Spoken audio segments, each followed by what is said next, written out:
ಸಚ್ಛಾಸ್ತ್ರೋದಿತವರ್ತ್ಮನಾ ಪದಮಿದಂ ಧ್ಯಾಯನ್ಮದಂಕಾಂಕಿತೋ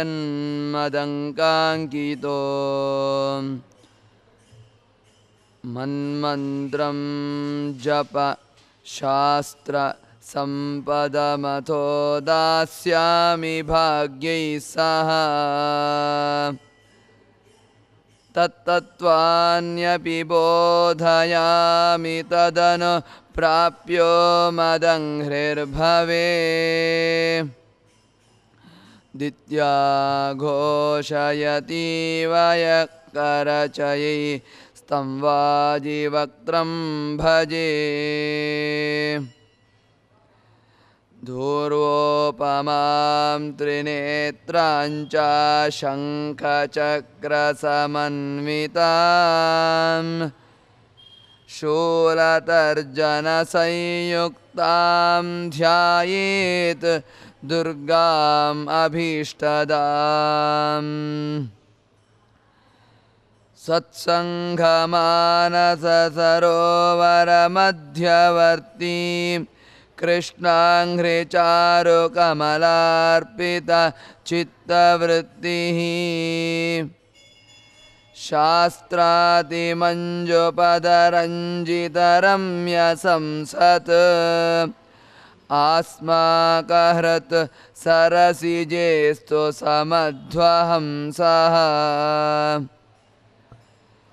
ವಿಮಲ ಸಕಲ ಗಾತ್ರಂ ಶುದ್ಧ ಕೈವಲ್ಯ ಪಾತ್ರಂ ಶುಭಗುಣಗಣ ಸಾಂದ್ರಂ ಭೂಮಿ ಭೂಷಾಮಣೀಂದ್ರಂ ವಿದಿತ ಸಕಲ ಶಾಸ್ತ್ರಂ ಸಾಧು ಚಿತ್ತಂ ಯತೀಂದ್ರಂ ತುರಗವದನ ಭಾಜಂ ನೌಮಿ ಸದ್ವಾದಿರಾಜಂ ಶ್ರೀರಾಘವೇಂದ್ರ ಸಕಲ ಪ್ರದಾತ ಸ್ವಪಾದ ಕಂಜದ್ವಯ ಭಕ್ತಿಮದ್ಭ್ಯಃ ಅಘಾದ್ರಿ ಸಂಭೇದನ ದೃಷ್ಟಿವಜ್ರ ಕ್ಷಮಾ ಸುರೇಂದ್ರೋವತು ಮಾಂ ಸದಾಯಂ ಶ್ರೀ ಗುರುಭ್ಯೋ ನಮಃ ಕ್ಷೇಮ ಇತಿ ವಾಚಿ ಆಪದಾಂ ಅಪಹರ್ತಾರಂ ದಾತಾರಂ ಸರ್ವಸಂಪದಾಂ ಲೋಕಾಭಿರಾಮಂ ಶ್ರೀರಾಮಂ ಭೂಯೋ ಭೂಯೋ ನಮಾಮ್ಯಹಂ ಶ್ಯಾಮಂ ರವೀಂದ್ವಮಿತದೀಧಿತಿ ಕಾಂತಿಯುಕ್ತಂ ಜ್ಞಾನಂ ಶರಂಚ ದಧತಂ ಪ್ರಿಯಯಾ ಸಮೇತಂ ಸ್ವಾತ್ಮಸ್ವರೂಪಂ ಅಮಿತಂ ಹನುಮನ್ಮುಖೇಶೋ ಸಂದರ್ಶಯಂತಂ ಅಜಿತಂ ಸ್ಮರತೋರುಗೀರ್ಭಿಃ ಶ್ರೀ ಗುರುಭ್ಯೋ ನಮಃ ಕ್ಷೇಮ ಇತಿ ವಾಚಿ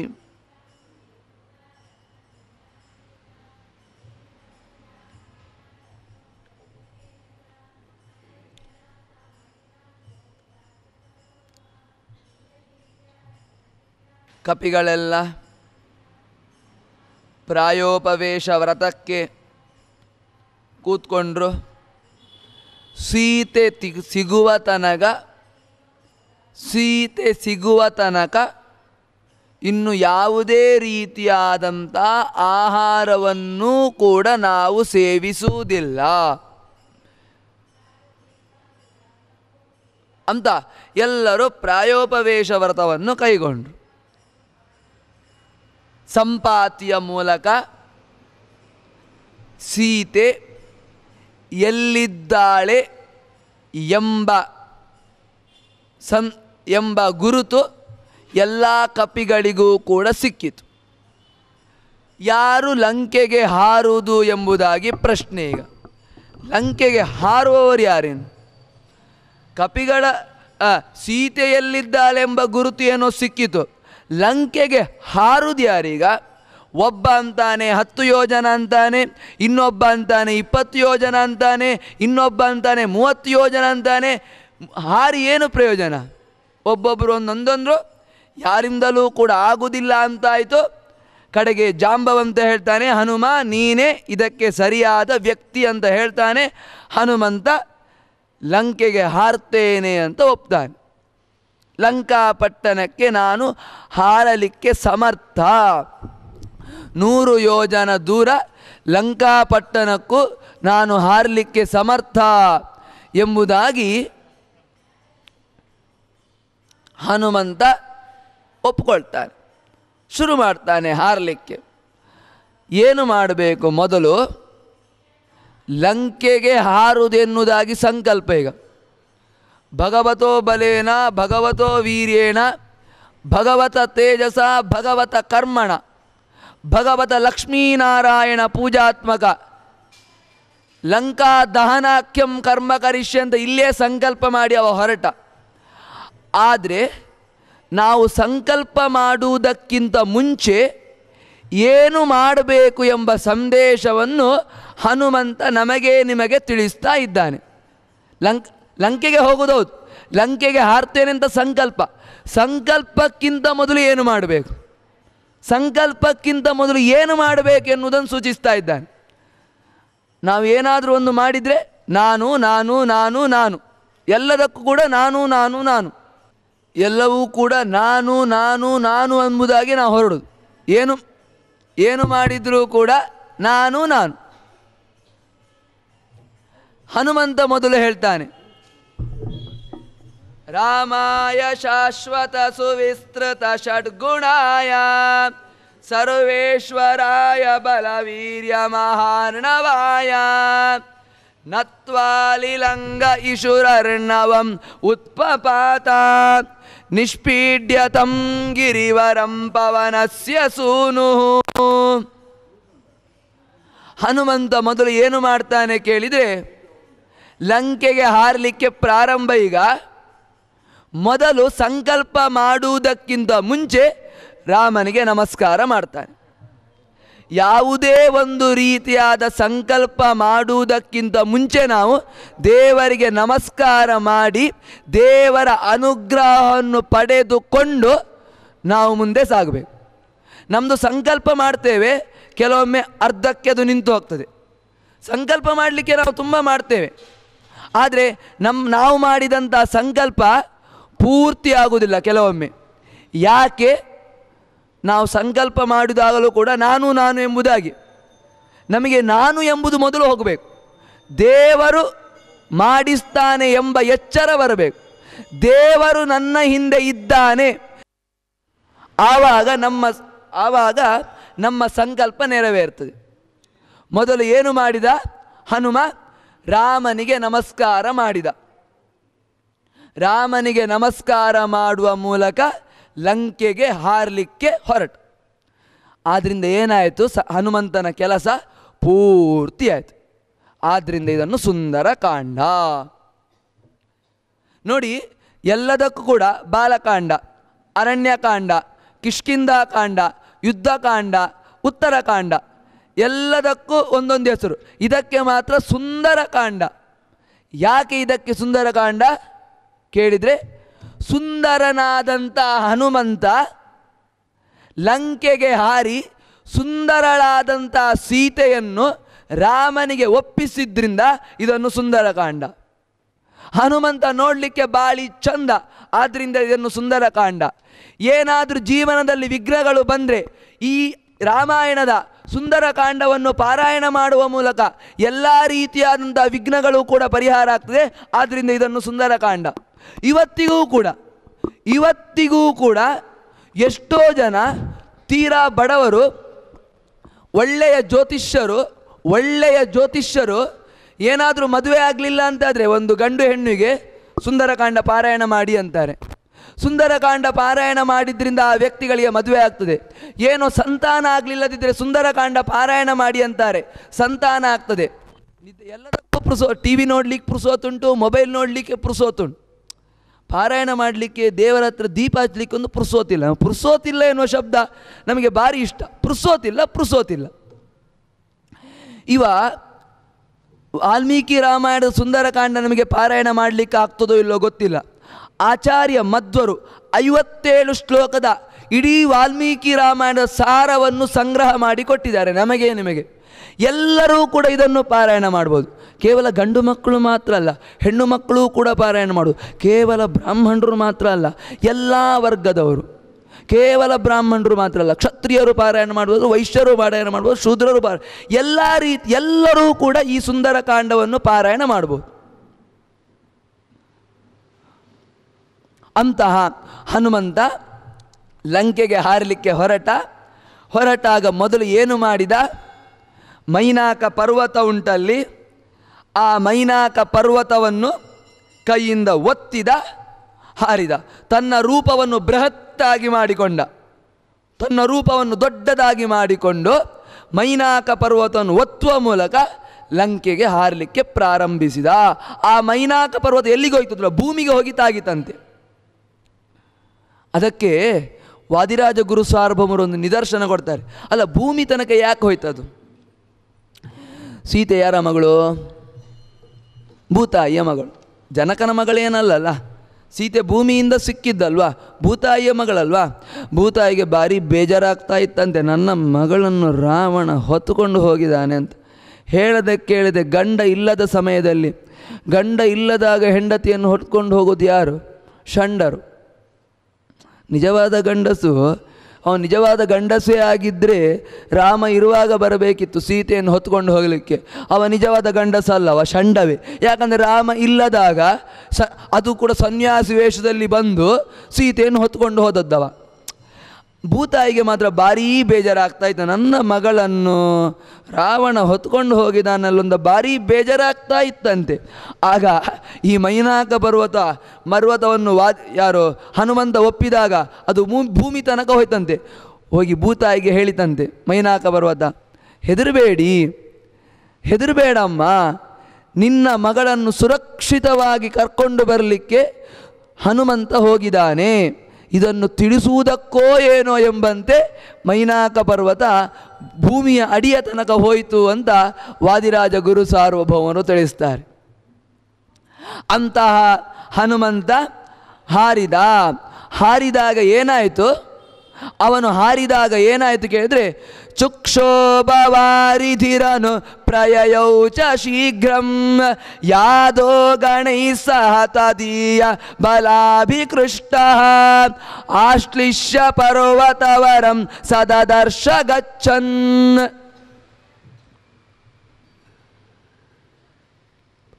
ಹನುಮಂತ ಲಂಕೆಗೆ ಹಾರಲಿಕ್ಕೆ ಹೊರಟಾಗ ಕೇವಲ ಅವನ ವೇಗಕ್ಕೆ ಈ ಜಲಚರಗಳು ಕೂಡ ಅವನನ್ನು ಹಿಂಬಾಲಿಸ್ತಂತೆ.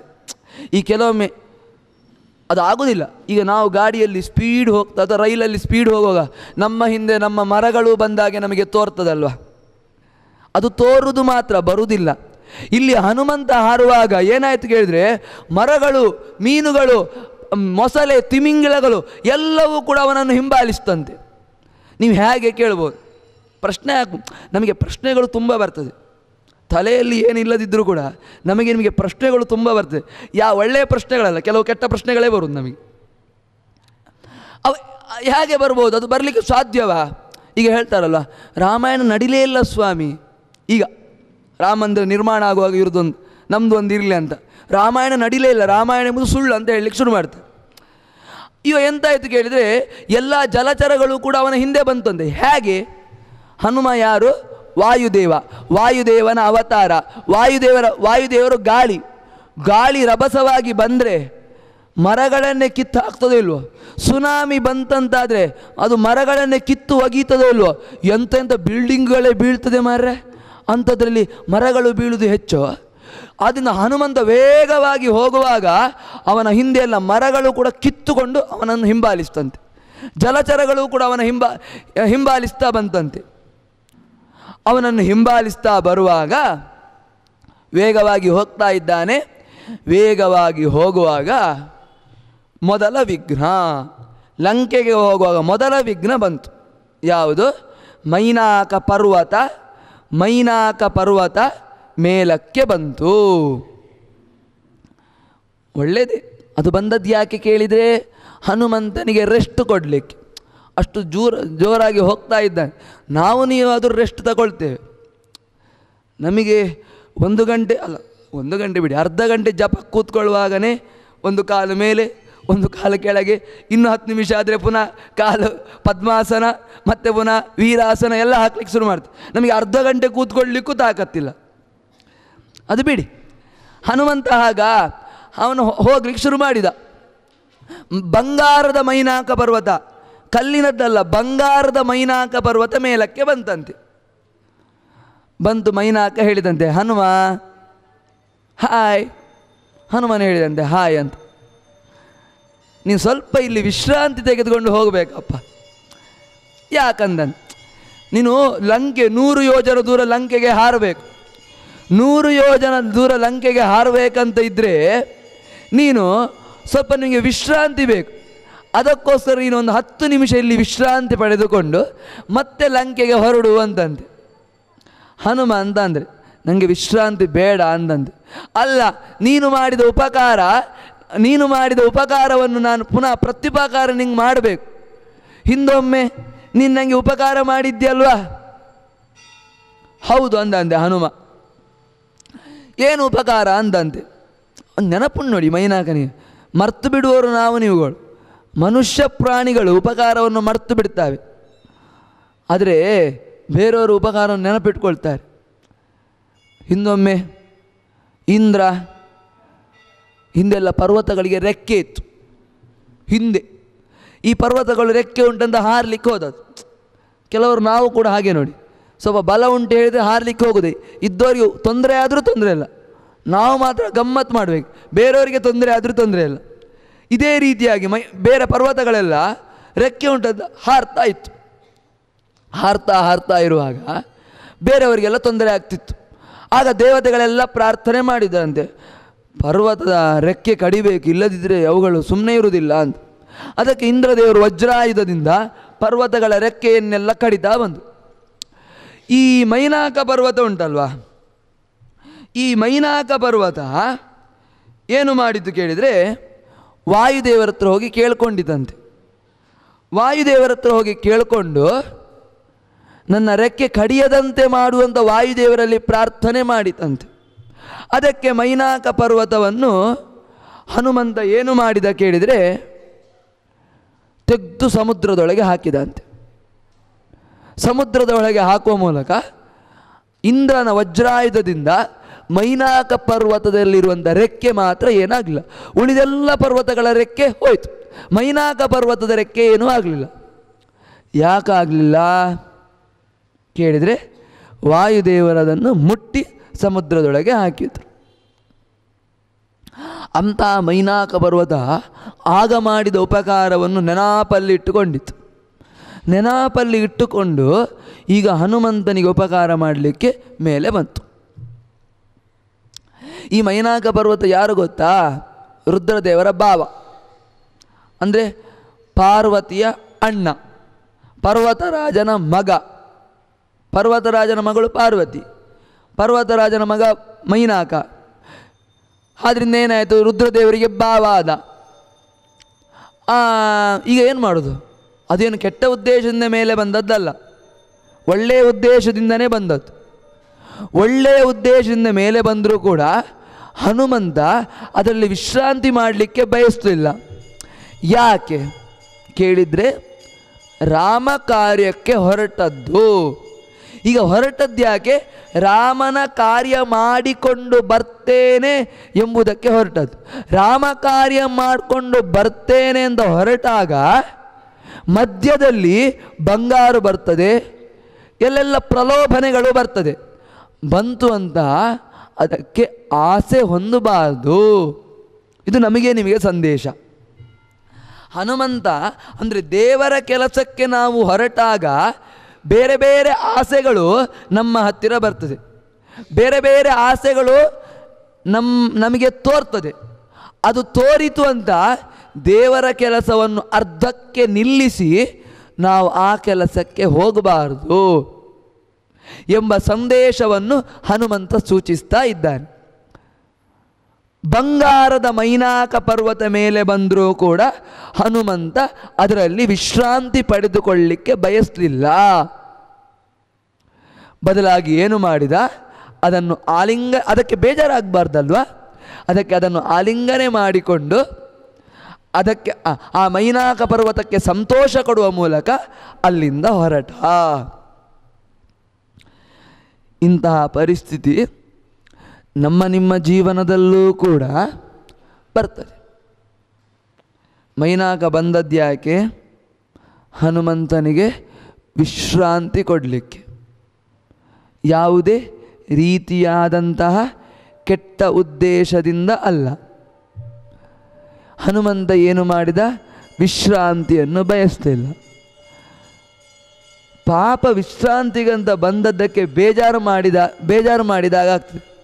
ಅದಕ್ಕೆ ಬೇಜಾರು ಮಾಡಬಾರ್ದು, ರಾಮನ ಕೆಲಸವೂ ನಡಿಬೇಕು. ಮೈನಾಕ ಪರ್ವತಕ್ಕೆ ಬೇಜಾರು ಮಾಡಬಾರ್ದು, ರಾಮನ ಕೆಲಸಕ್ಕೆ ಹೋಗುವಾಗ ವಿಶ್ರಾಂತಿಯನ್ನು ಪಡೆದುಕೊಳ್ಬಾರ್ದು. ಈಗ ಎರಡು ದ್ವಂದ್ವ, ರಾಮನಿಗೆ ದ್ವಂದ್ವ, ಏನು ಮಾಡುವುದು ಅಂತ ಅವನಿಗೆ ದ್ವಂದ್ವ ಆಯಿತು.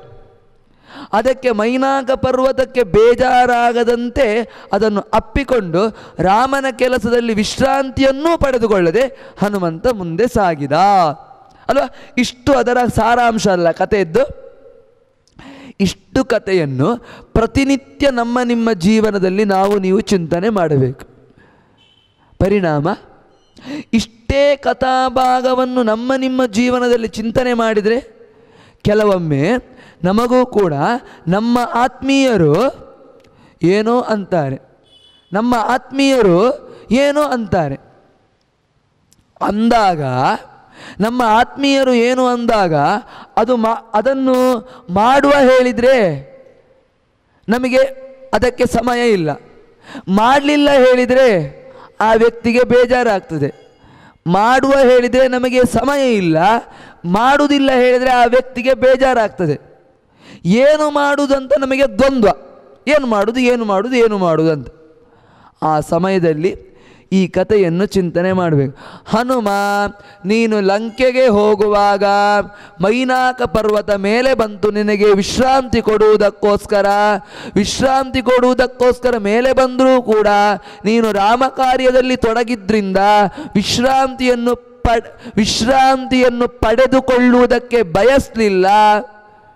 ಆ ಮೈನಾಕ ಪರ್ವತಕ್ಕೂ ಬೇಜಾರು ಮಾಡದೆ ಮೈನಾಕ ಪರ್ವತವನ್ನು ಆಲಿಂಗಿಸಿಕೊಂಡು ನೀನು ಲಂಕೆಗೆ ಸಾಗಿದಿ ಅಂತ ಇಷ್ಟು ಕಥಾಭಾಗವನ್ನು ಪ್ರತಿನಿತ್ಯನೂ ಕೂಡ ನಿಮ್ಮ ಜೀವನದಲ್ಲಿ ಚಿಂತನೆ ಮಾಡಿದರೆ ನಮಗೂ ಕೂಡ ಈ ರೀತಿಯಾದ ದ್ವಂದ್ವಗಳು ಬಂದಾಗ ನಮ್ಮ ಸಂಬಂಧಿಕರಿಗೋ ಅಥವಾ ಬೇರೆ ವ್ಯಕ್ತಿಗಳಿಗೋ ಬೇಜಾರು ಆಗುವುದಿಲ್ಲ.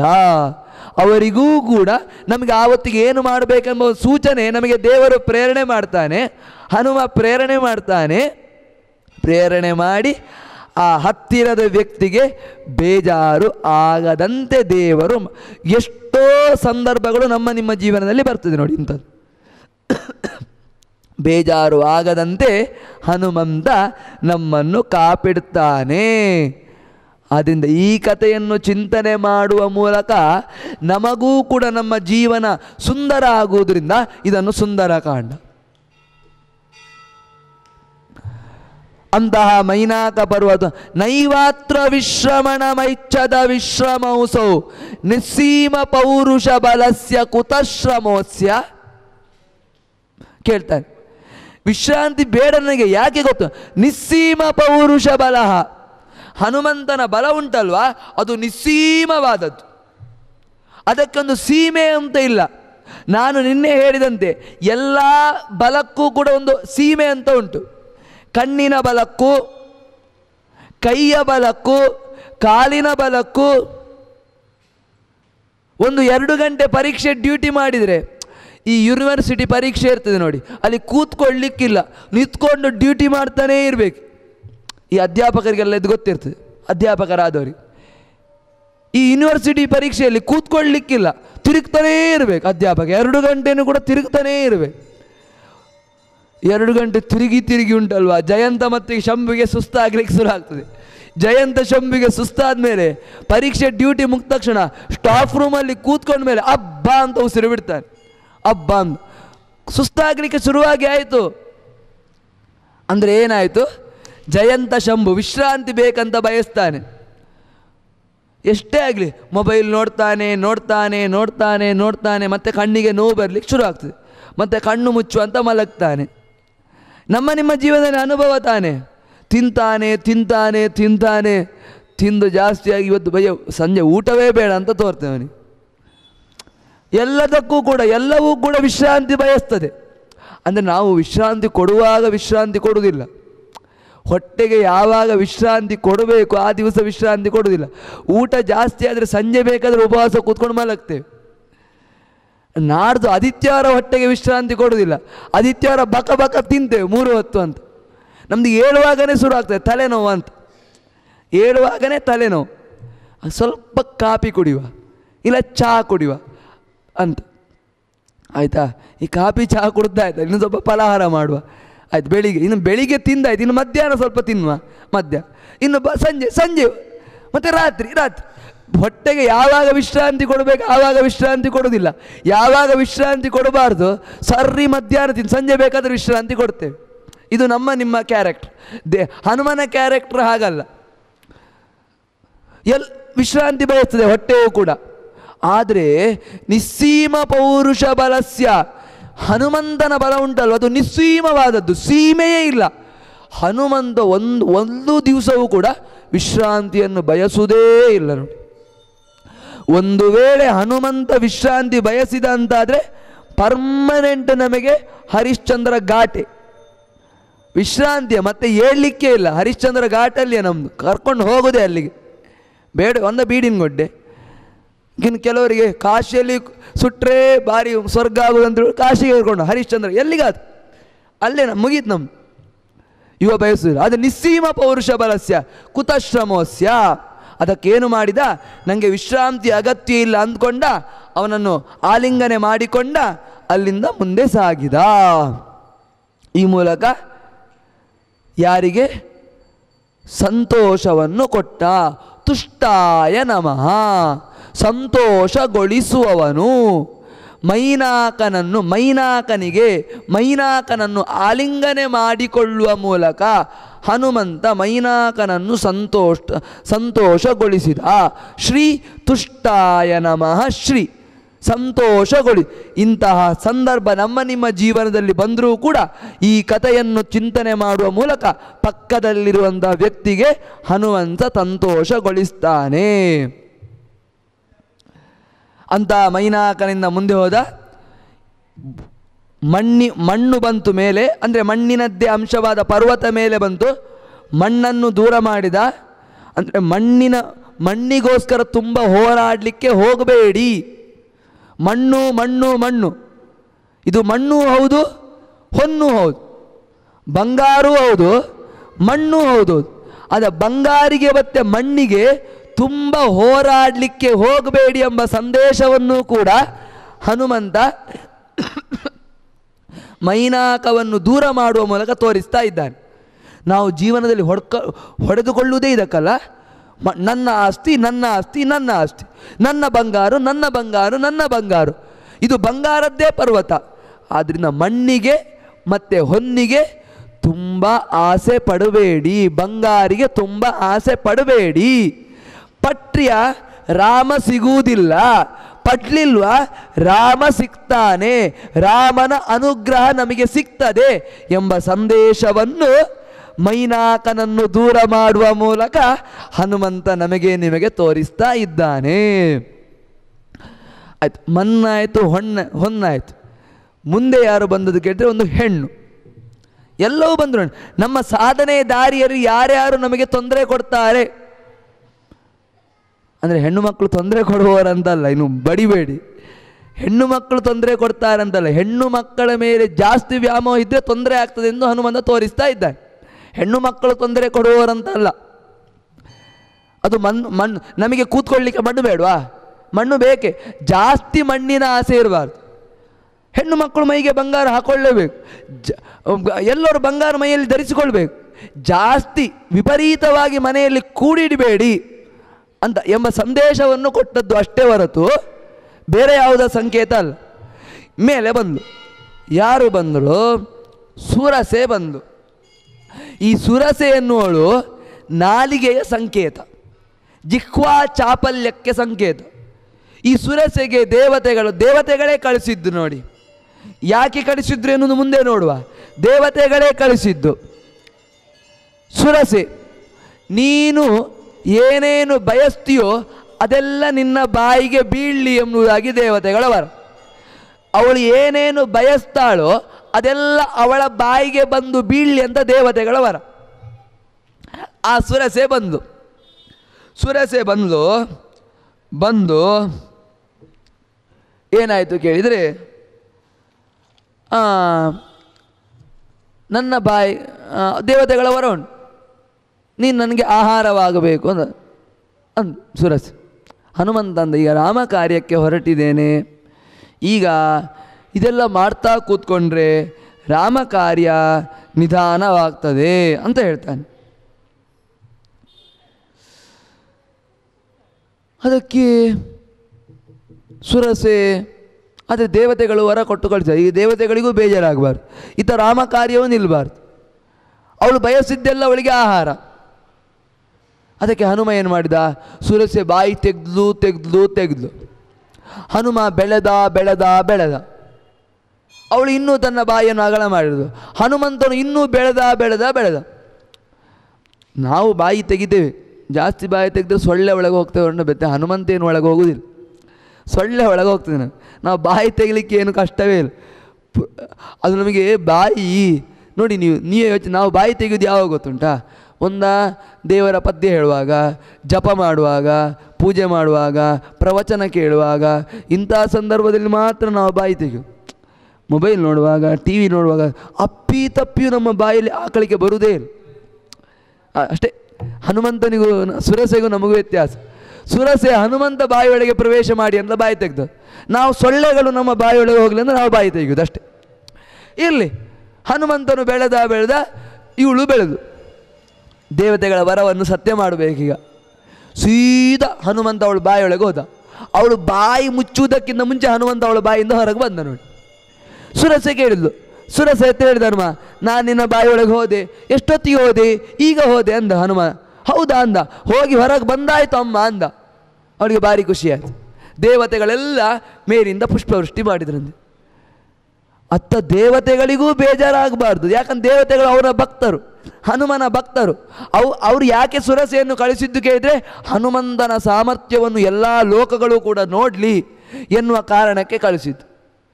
ಅತ್ತ ದೇವತೆಗಳೆಲ್ಲ ಮೇಲಿಂದ ಏನು ಮಾಡಿದರು ಕೇಳಿದರೆ, ಪುಷ್ಪವೃಷ್ಟಿಯನ್ನು ಮಾಡಿದರು.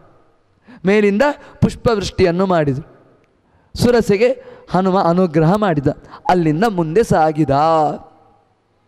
ಅದರಿಂದ ಈ ಸುರಸೆ ಯಾವುದರ ಸಂಕೇತ ಕೇಳಿದೆ? ಜಿಹ್ವಾ ಚಾಪಲ್ಯದ ಸಂಕೇತ.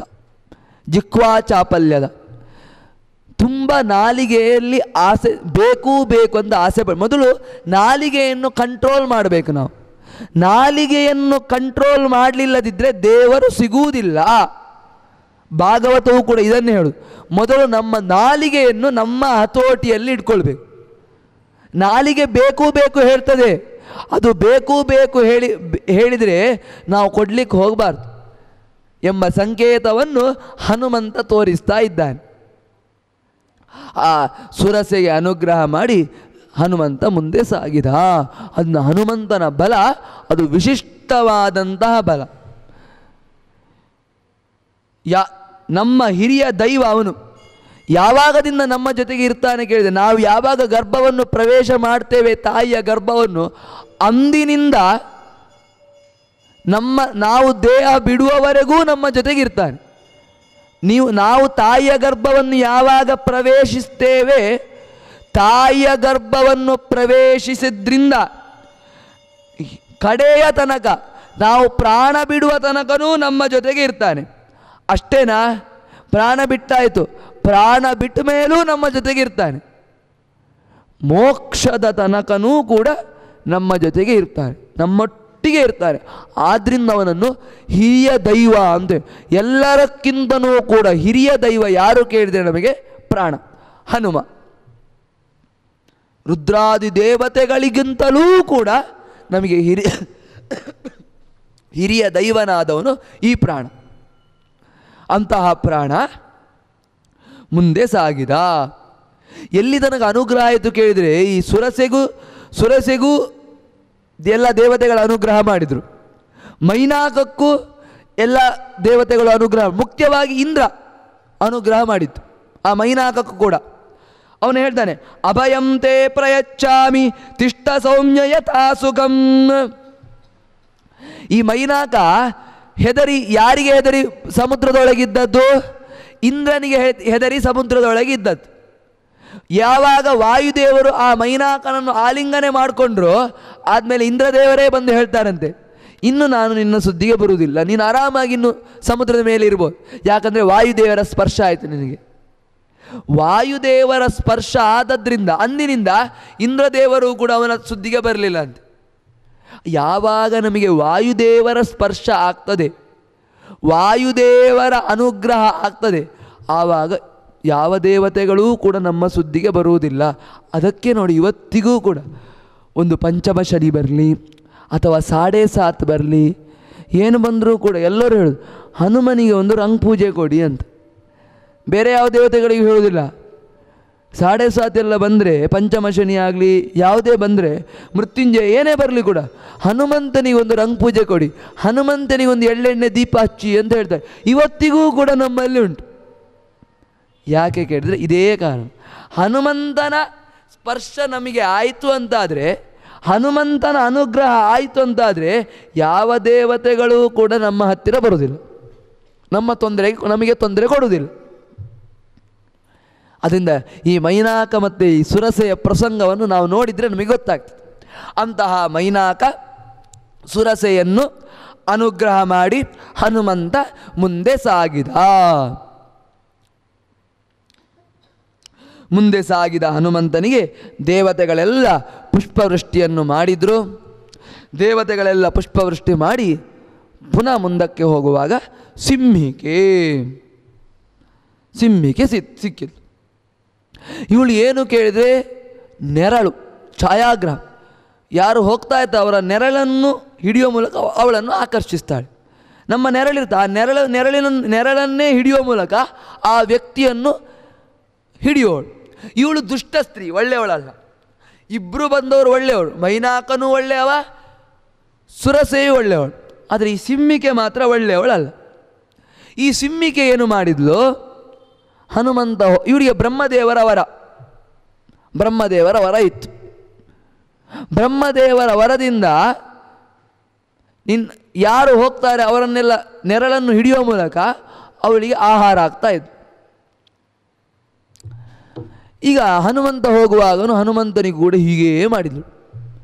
ಆಗ ಹನುಮಂತ ಏನು ಮಾಡಿದ?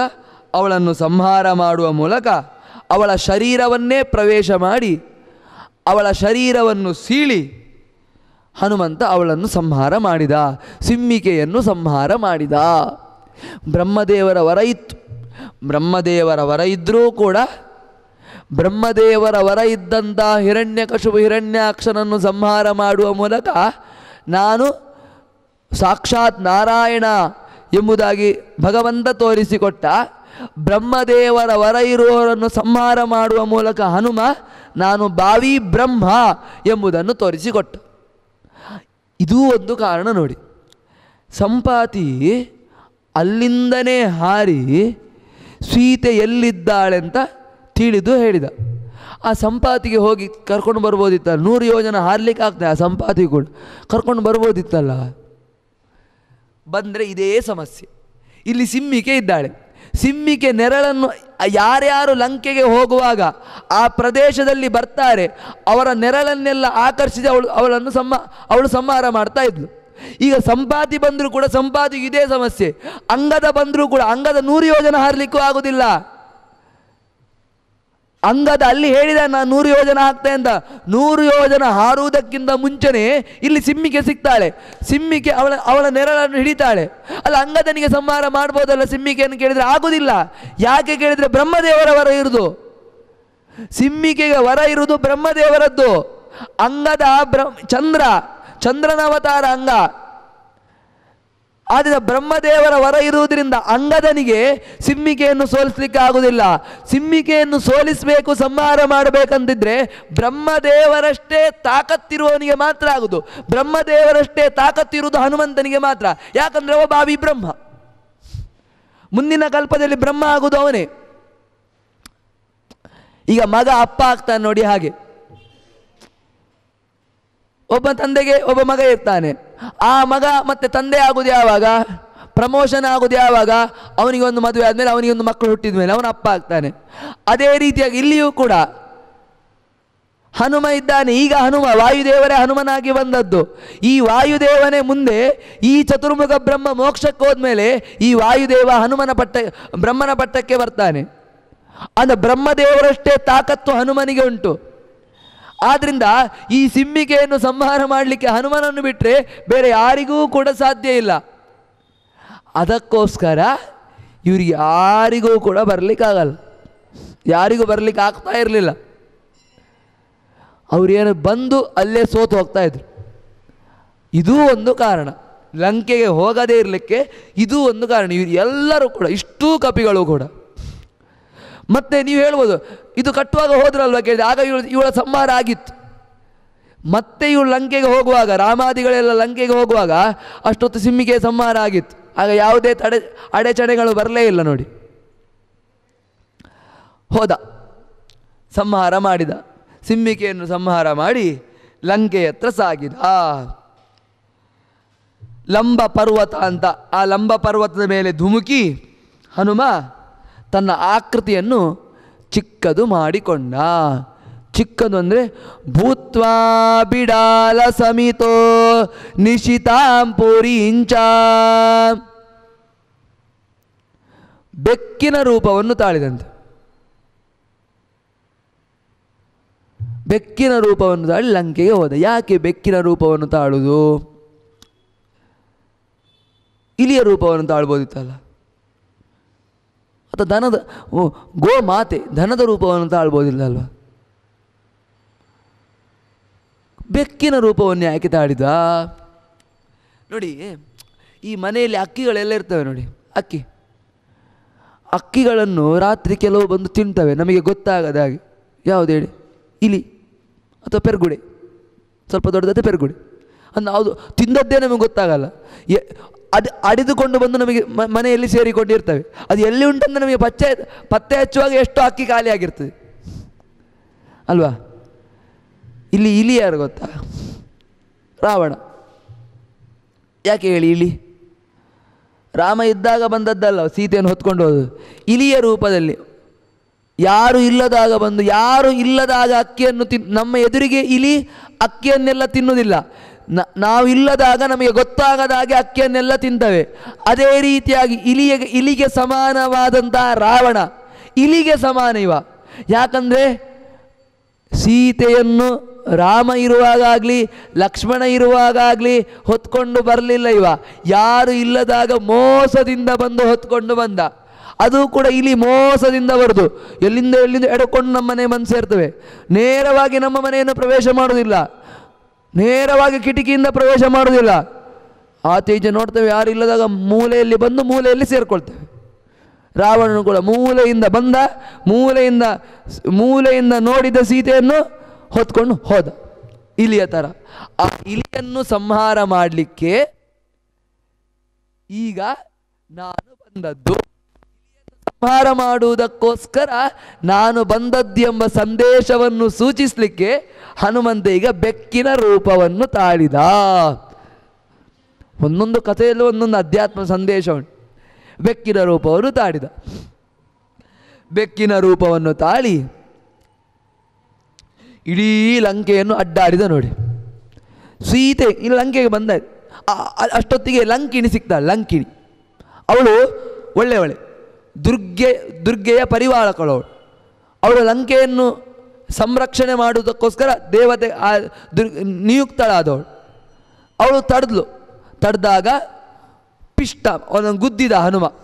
ಗುದ್ದಿ ಅವಳ ಒಪ್ಪಿಗೆಯನ್ನು ಪಡೆದುಕೊಂಡೇ ಲಂಕೆಯನ್ನು ಪ್ರವೇಶ ಮಾಡಿದ. ಒಳ್ಳೆಯವಳು, ಕೆಟ್ಟವಳಲ್ಲ, ಅವಳು ತಡೆದದ್ದು. ಯಾಕಂದರೆ ದೇವರವಳಿಗೆ ಕರ್ತವ್ಯ ಕೊಟ್ಟಿದ್ದ, ಲಂಕೆಗೆ ಬರುವವರನ್ನು ಸುಮ್ಮನೆ ಒಳಗೆ ಬಿಡಬೇಡ, ದೇವರ ಇದು ಆಜ್ಞೆ. ಆ ಆಜ್ಞೆಯನ್ನು ಅವರು ಪರಿಪಾಲಿಸ್ತಾ ಇದ್ಲು. ಅದಕ್ಕೋಸ್ಕರ ಹನುಮನನ್ನು ಕೂಡ ತಡೆದ್ಲು. ಹನುಮಂತ ಆವಾಗ ಗುದ್ದಿದ ಮೇಲೆ ಏನಾಯಿತು ಕೇಳಿದರೆ, ಹನುಮಂತ ಅವಳ ಒಪ್ಪಿಗೆಯನ್ನು ಪಡೆದುಕೊಂಡು ಮುಂದೆ ಸಾಗಿದ ಮೇಲೆ ಬೆಕ್ಕಿನ ರೂಪವನ್ನು ತಾಳಿದಾನೆ ಹನುಮ. ತಾಳಿದಾಗ ಎಲ್ಲ ಕಡೆ ಹುಡುಕ್ತಾನೆ, ಆಚೆ ನೋಡ್ತಾನೆ, ಈಚೆ ನೋಡ್ತಾನೆ, ಸೀತೆ ಎಲ್ಲಿದ್ದಾಳೆ ಅಂತ ಹುಡುಕ್ತಾ ಇರ್ತಾನೆ. ಎಲ್ಲಿಯೂ ಕೂಡ ಕಾಣುವುದಿಲ್ಲ. ರಾವಣನ ಅಂತಃಪುರಕ್ಕೆ ಹೋದಂತೆ. ರಾವಣ ಅಂತಃಪುರಕ್ಕೆ ಹೋದಾಗ ಅಲ್ಲಿ ಬಂಗಾರೆಲ್ಲ ಹಾಕಿಕೊಂಡು ಒಬ್ಬಳು ರಾವಣನ ಹತ್ರ ಮಲಗಿದ್ದಾಳೆ. ಇದೇ ಸೀತೆ ಇರ್ಬೋದಾ ಅಂದ್ಕೊಳ್ತಾ ಇದ್ದೆ. ಮತ್ತು ಕೂಡಲೇ ಯೋಚನೆ ಮಾಡ್ತಾರೆ, ಇದು ಸೀತೆ ಆಗಲಿಕ್ಕೆ ಸಾಧ್ಯವೇ ಇಲ್ಲ. ಯಾಕೆ ಗೊತ್ತಾ, ಬಂಗಾರ ಹಾಕಿಕೊಂಡು ಆರಾಮಾಗಿ ನಿದ್ದೆ ಮಾಡ್ತಾ ಇದ್ದಾಳೆ ಹೇಳಿದರೆ ಇವಳು ಸೀತೆ ಅಲ್ಲ ಅಂತ ಹನುಮನೇ ಯೋಚನೆ ಮಾಡ್ತಾ ಇದ್ದ. ಅಂದರೆ ಏಕಾಏಕಿಯಾಗಿ ಒಬ್ಬರ ಮೇಲೆ ಸಂಶಯ ಪಡಲಿಕ್ಕೆ ಹೋಗಬಾರ್ದು ಎಂಬ ಸಂದೇಶವನ್ನು ಹನುಮಂತ ಸೂಚಿಸ್ತಾ ಇದ್ದಾನೆ. ಇದು ಸೀತೆ ಅಲ್ಲ, ಇದು ರಾವಣನ ಜೊತೆಗೆ ಆರಾಮಾಗಿ ನಿದ್ದೆ ಮಾಡ್ತಾ ಈ ರೀತಿಯಾಗಿ ಬಂಗಾರ ಧರಿಸಿಕೊಂಡಿದ್ದಾಳೆ ಹೇಳಿದರೆ ಇವಳು ಸೀತೆ ಆಗಲಿಕ್ಕೆ ಸಾಧ್ಯವೇ ಇಲ್ಲ ಅಂತ ಹನುಮಂತ ಯೋಚನೆ ಮುಂದೆ ಸಾಗ್ತಾ ಇದ್ದೆ. ಬೇರೆ ಬೇರೆ ಅಂತಃಪುರಕ್ಕೆಲ್ಲ ಹೋಗ್ತಾ ಇದ್ದೆ.